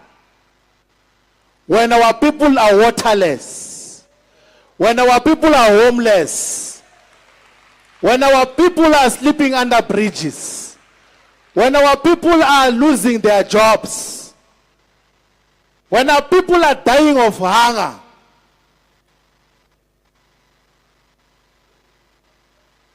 the good thing is that you can go and listen to all the representatives of constituencies here in South Africa. The IPHC, the Bantu Church in Christ, all the leaders. They all spoke about issues that affect the people because they are in constant contact with the people every day. When our people lose their jobs, the first place they report to is the pastor. To say, I've lost my job, I don't know what to do now. Because there is no political leadership that is there to save them with anything. The political leadership is discussing Ket Matlala.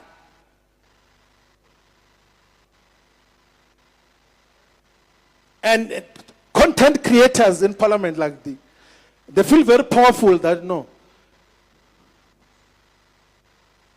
And that becomes a national issue. The whole country must stop because of Ket Matlala. When we've got a lot of things that we have to deal with. We are correct as Afrika Mayibuye movement that all the existing political parties in South Africa do not represent the people of South Africa, they represent themselves as individuals.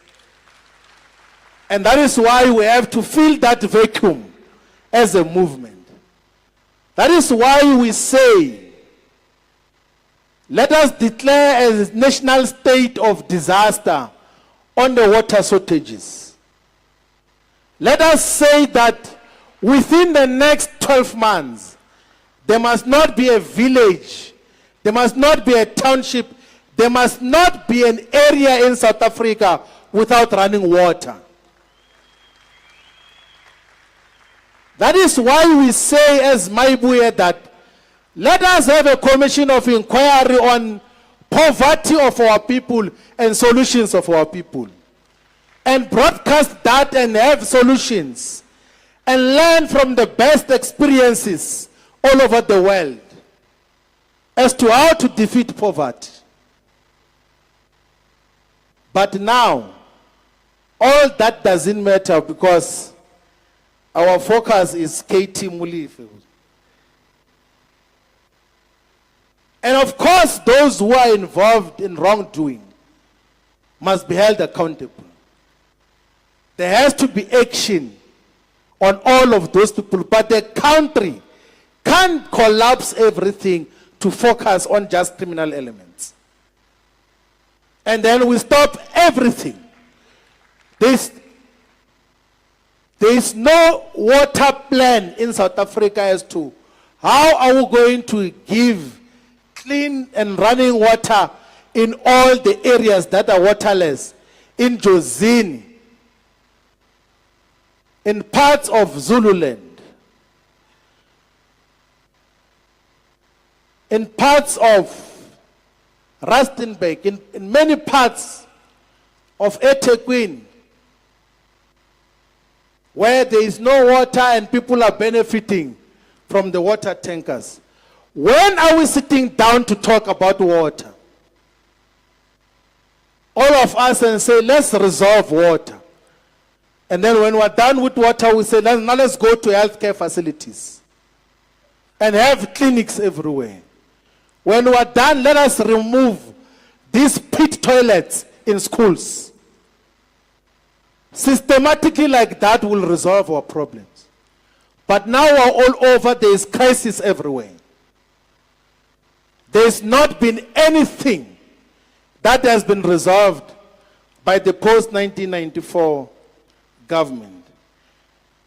Comrades, all of us must be guided by firm principles.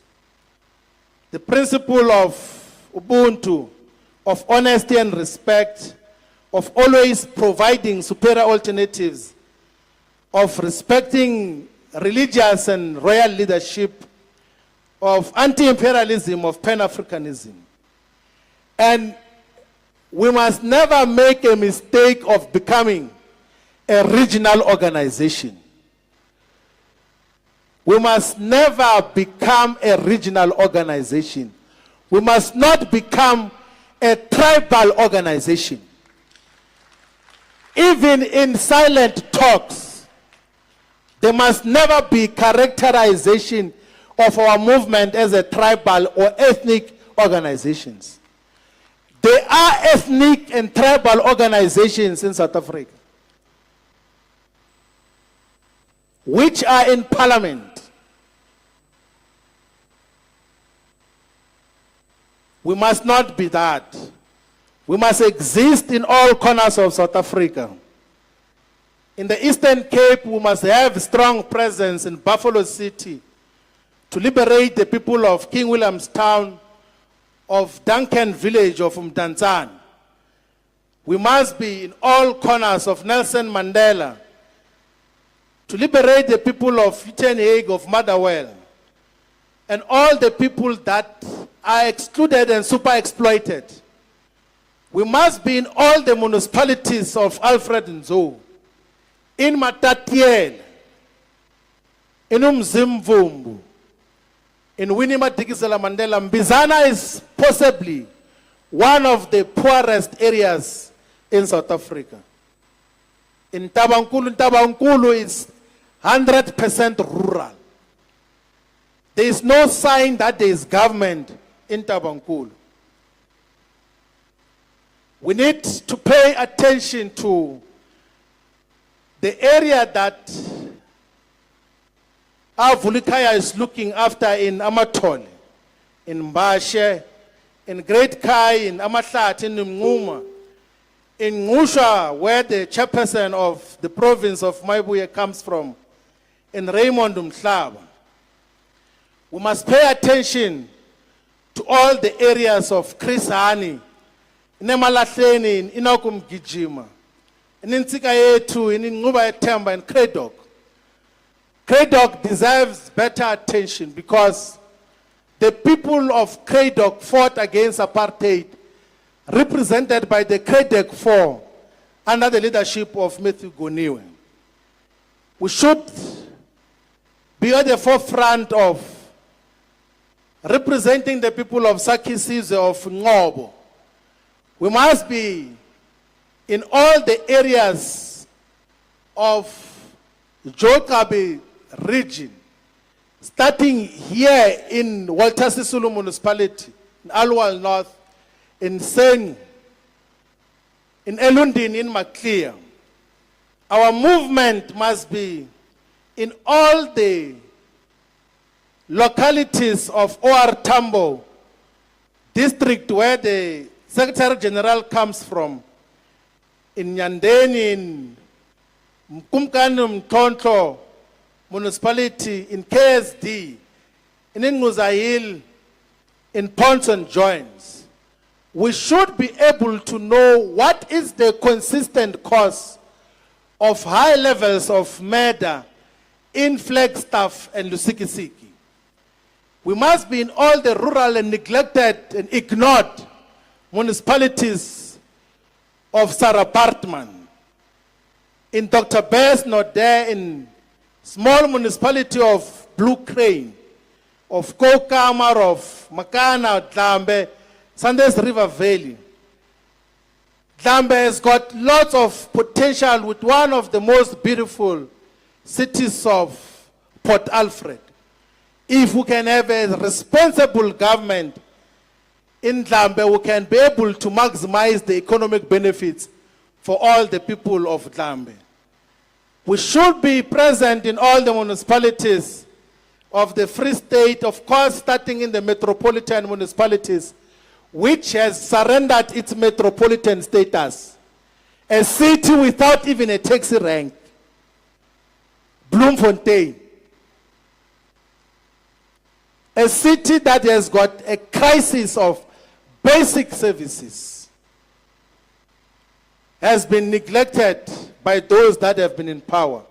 We should rise to the occasion and save the people of Mangaung. We should be in all the municipalities of Fezileta, in Mafube, in Mokaga, in Wate, in Mafube, in Metsimaulu. Metsimaulu has got lots of potential. We just have to pay attention. And the progressive forces in Metsimaulu must combine forces with Afrika Mayibuye movement to wage a common national war, not a localized war. There is no necessity, none whatsoever, of the comrades who share the same views with us in Metsimaulu to want to constitute a civic organization to want to contest in Metsimaulu only. Let's combine forces. We know your capacity. Let's combine forces and rescue that municipality of Metsimaulu from those that have been misgoverning it now. In Lutwele where the chairperson of Free State comes from, we should pay attention to Masilonyana, to Nala, to Tuhuluko, to Tsolopele. There is super exploitation of farm workers in all those small municipalities. And of course, we must pay attention to one of the most corrupted municipalities of Matabeng. In Mofutanyana, we should pay attention to Dihlabeng, to Mantsupa, to Nketwana, Pumelela, Soweto, and Ficksburg. And of course, we must pay attention to Maluta Pofum. There's a lot of work that we need to do as Afrika Mayibuye movement. The 3 municipalities in Karib are neglected because the entire district of Karib is neglected in Kopanong, in Litsameng, and Mohokare. Here in Gauteng, there is no government in all the metropolitan municipalities. We have to rescue the people of Ekurhuleni. We have to rescue the people of Ekurhuleni in all the areas. Ekurhuleni has got a lot of strategic potential. We must remove the bucket toilets in Ekurhuleni.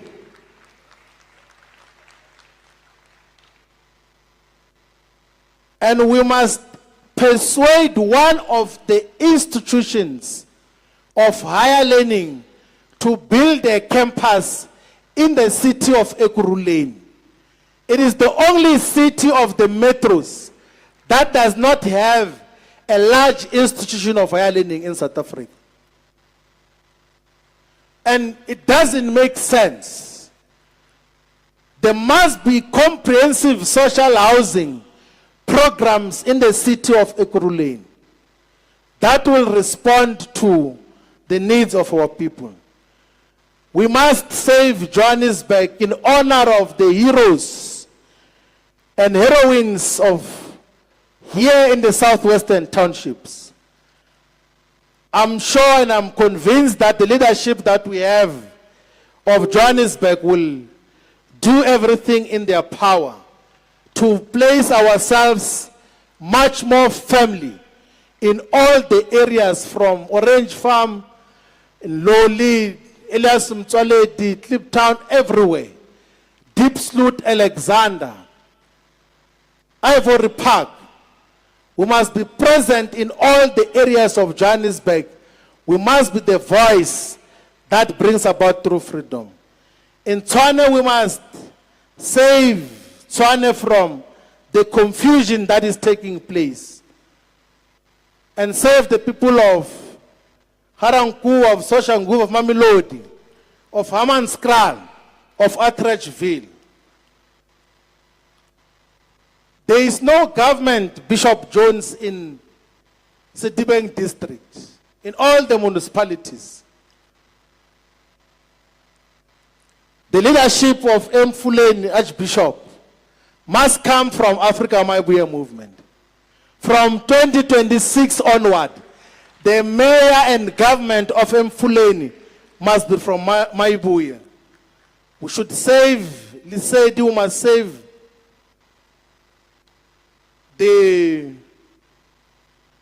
all the municipalities so that we are able to affirm clear principle, including Midvaal.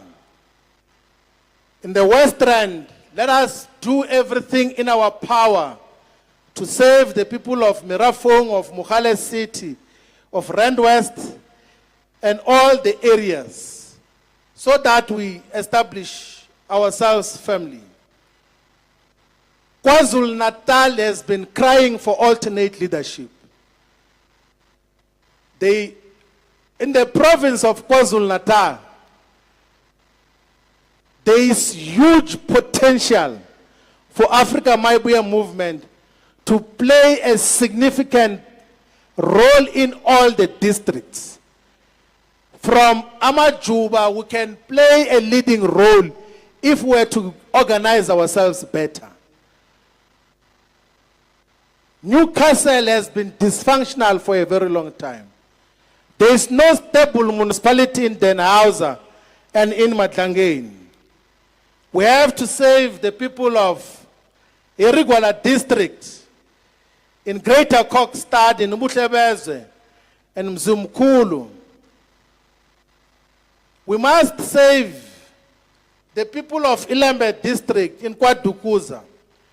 If Kwadukuza is properly managed, it can maximally attract investments to make it a secondary, much more modern city than the cities that are in eThekwini.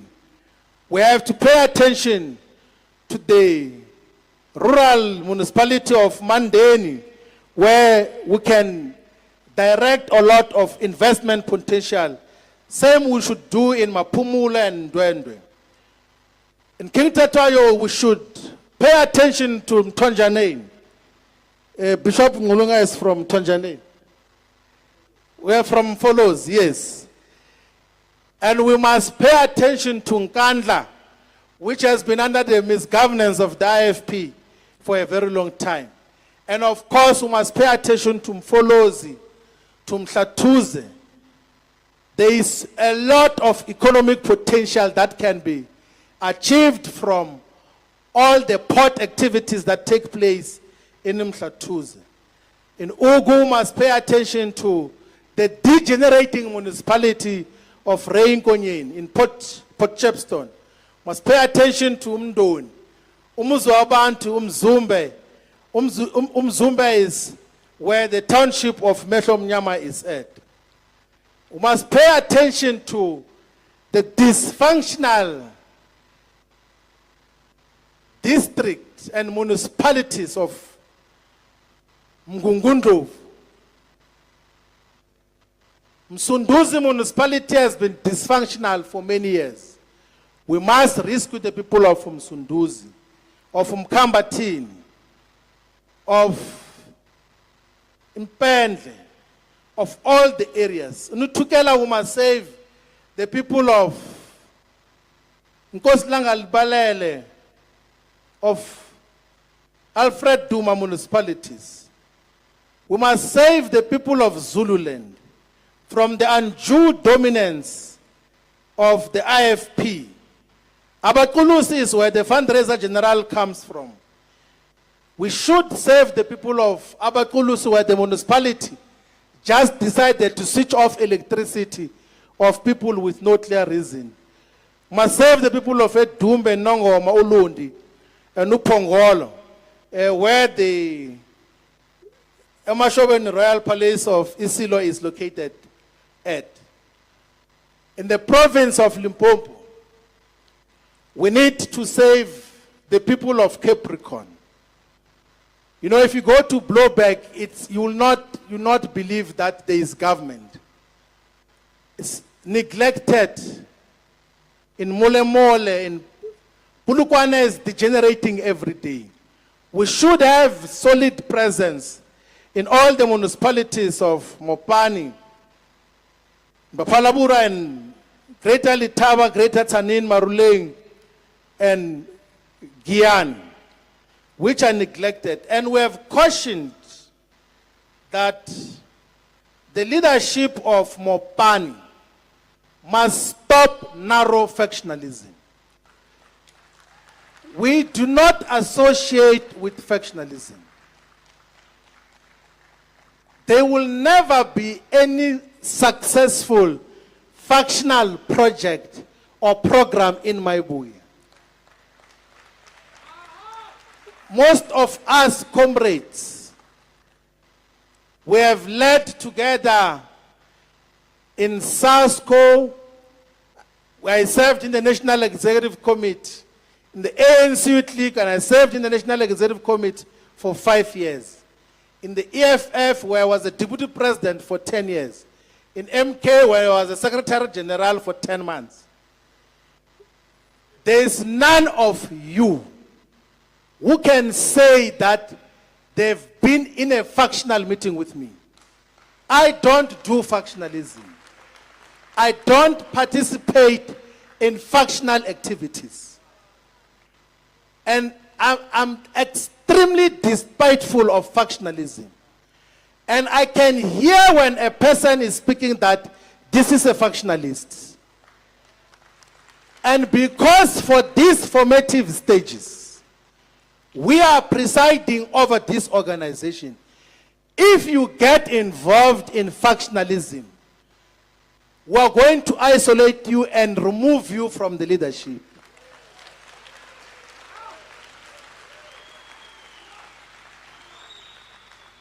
From the beginning of the consultation process, even before we're even a month into consultation, there were people who were beginning to show some levels of factionalisms. And they now go around saying they founded the organization.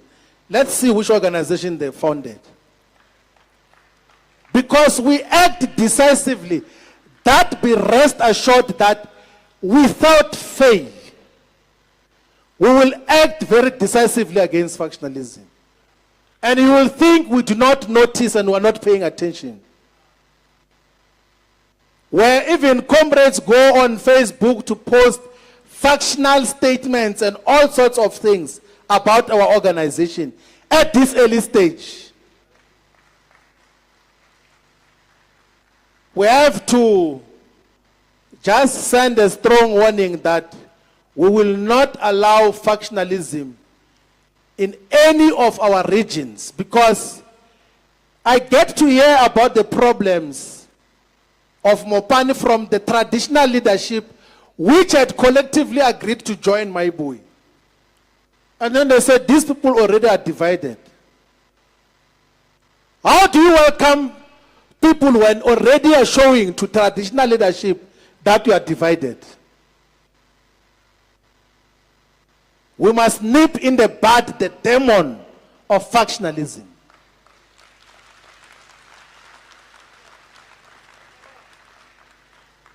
We should consolidate provincial chair of Limpopo, all the municipalities in Skukuna of Elasum Tswaledi, of Fetahomo Tubats. We should also lead the programs that force all the municipalities and all the mining companies in Ephraim Khan, wherever there is mining activities, there has to be programs in Skukune to force that the mines must benefit our people now. In Vembe, we must consolidate the ground. I don't understand why, when we go to elections next year, there must still be a municipality in Vembe that still is run by the current party. In Collins Chabanet, they were given a municipality in 2016. It's 2026 next year. The municipality is still not established. They were given an establishment grant, but the municipality doesn't have offices. When there's council meeting, they meet in a boxing ring, like boxing hall. And then when they want to have planning meetings, they hire a venue to have strategic planning in a different municipality. And the people of Collins Chabani must continue to vote for such. It must come to an end. Let's consolidate all the forces on the ground, to remove the incompetent people. And worse, they are given a new municipality, and within the first 5 years, the first mayor is assassinated, possibly by people who are leading there now. Killed. We need to replace the ANC in all the municipalities of Bembe and Musina and Makado. The provincial secretary comes from Makado. We must push to rescue our people. In Waterberg, we must rescue the people of Belabela, of Palale, of Mudumulo Mukhopo, of Tawazimbi. Our struggles in Tawazimbi must also focus on the mines there. In Mpumalanga, we should rescue the people of Mpumalanga from the mediocrity that is taking place in that province. It doesn't make sense why there is still an ANC government in Bushbuck Ridge, TG and provincial chair of Mpumalanga, both from Bushbuck Ridge. It doesn't make sense. Our failure to remove, if we don't remove the ANC, then we must look at ourselves and say maybe there's something wrong. Same in Mashishing, in Tawacheu. We should uproot the ANC's incompetence. The deputy chair, the national deputy chair, has given us an assurance that come 2026, from 2026 onward, Nkoma's municipality will be under the leadership of Afrika Mayibuye movement. And same should be with Mbombela. In all the districts of the Northern Cape, in Francis Bart, in John Taule, Haiti, where the national chair is from Has-Honyan, we should consolidate the ground and save the people of JTG. In Namakwa, we must have presence everywhere. In Pixley, in ZF Mkau. In the Northwest Province, the Deputy President, first Deputy President, Tato Mahohodi, is from Ngakamudiri Mulema. Let's consolidate, including the provincial chairperson, is from Ramutere Moila. We should save the people of Northwest from mediocrity, because the perpetual dissolution of Ditsobotla and other municipalities will not help. We should save the people of Dr. RSM, of Dr. KK, of Bojanal. The provincial treasurer has promised to deliver Rustenburg because he comes from Rustenburg and is running one of the most successful businesses in Rustenburg. Let's deliver Rustenburg. Rustenburg is thirsty for change. We should lead our programs. Same in the Western Cape. We should save the people of Cape Metro from the mediocrity of the DA, which is clothed in propaganda of the DA governs better.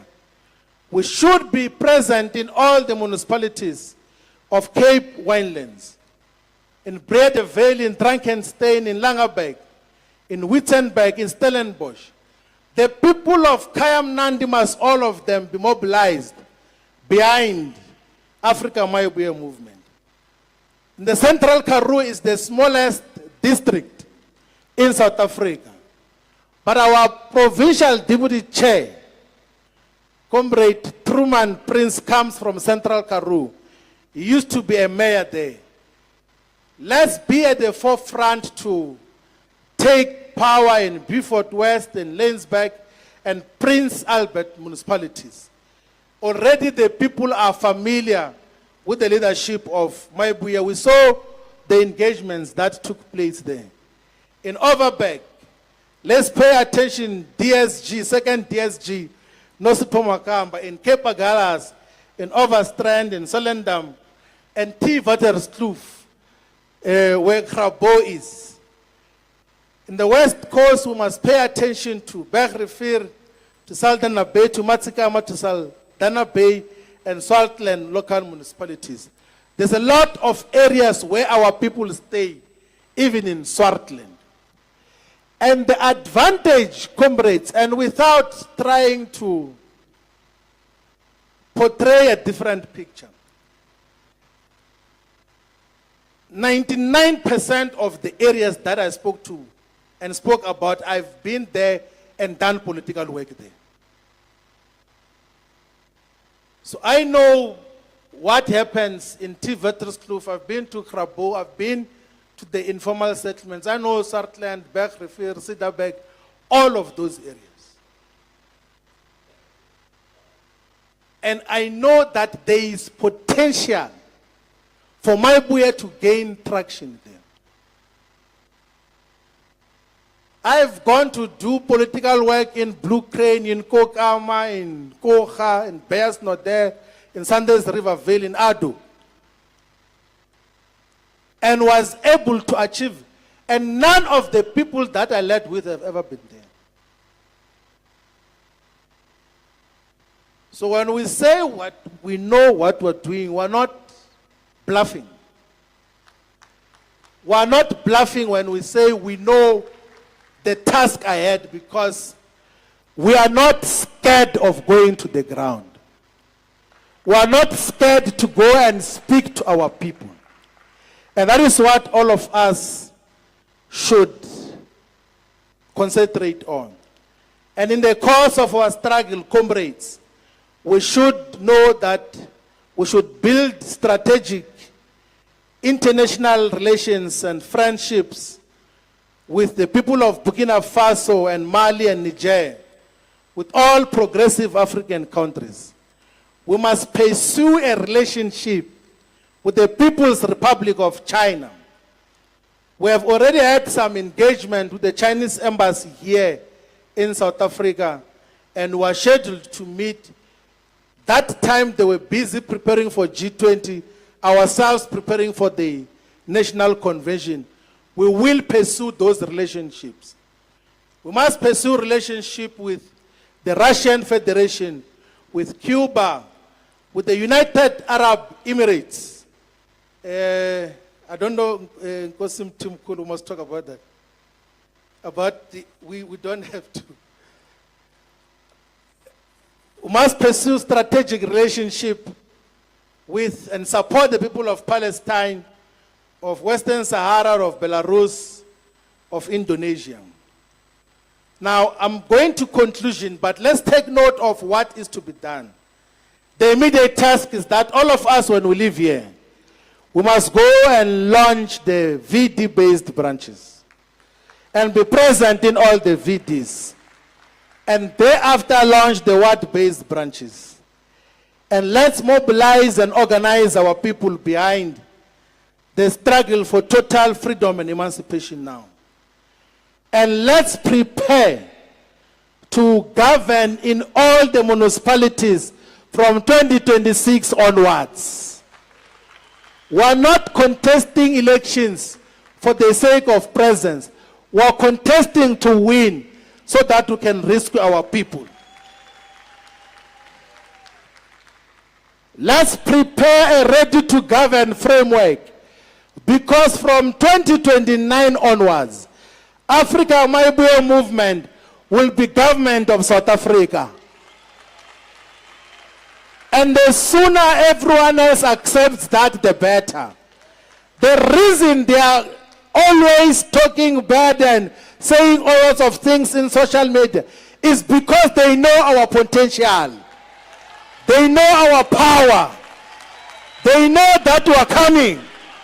They know that we are going to take over this country.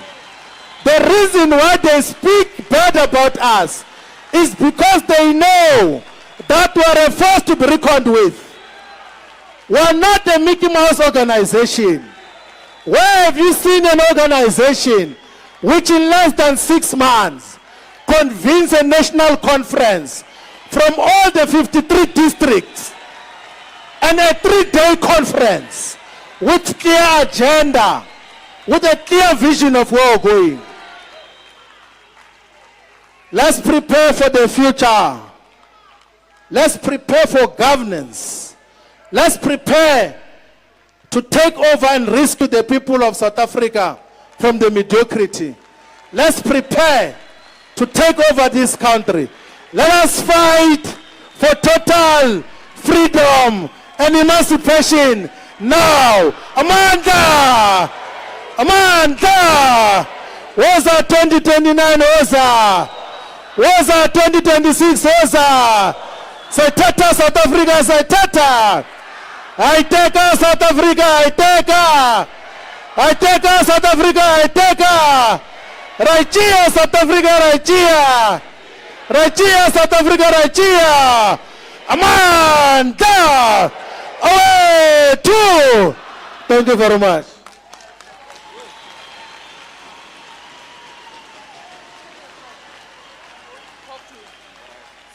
Siyaya, siyaya mo, siyaya, siyaya, siyaya, siyaya mo, siyaya, siyaya.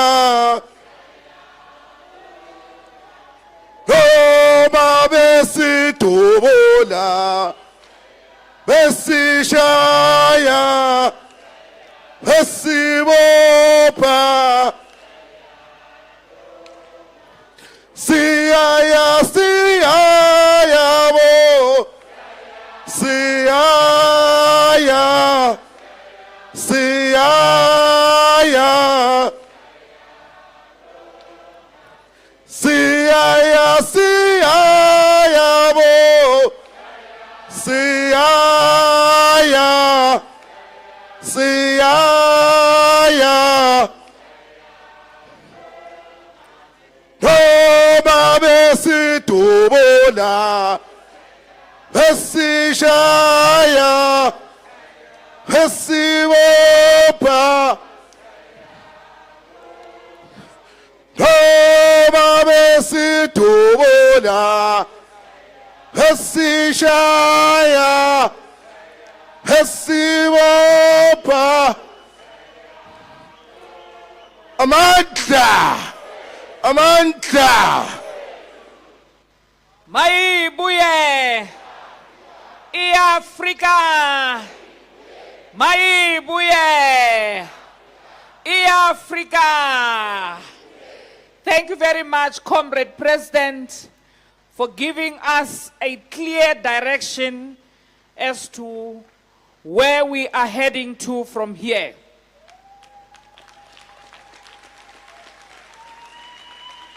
We are not an organization of amateurs. We are an organization which is preparing to govern. Our people have waited enough for quality services in all municipalities across South Africa. And as a collective, in this auditorium, we have heard you. And we are going to deliver to the people of South Africa come 2026. Comrades, we have arrived at a time where we need to take a break. Food is ready. But I'm going to first request that we allow the Council of Elders to proceed to the media room upstairs, followed by the national officials and the national court team. And then, out of discipline, let us all remain seated so that the Council of Elders vacates first, and then we shall follow.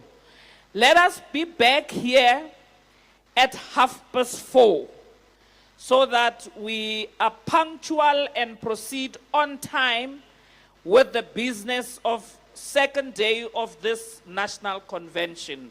Thank you very much.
Comrades, let us not vacate the hall first to avoid what happened last night.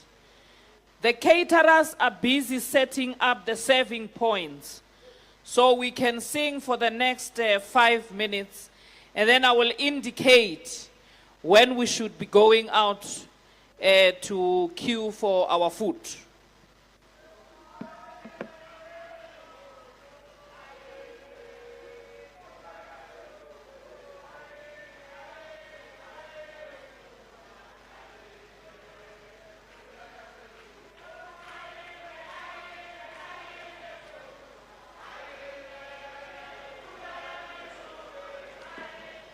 Comrades, the following vehicles are blocking us from setting up the food stations. BS 27KV ZN, BS 27KV ZN, and then FGD 465 Limpopo, FGD 465 Limpopo. Comrades, let us be orderly. We will announce when we have to leave so that we go and have lunch. Let these two vehicles be moved, please.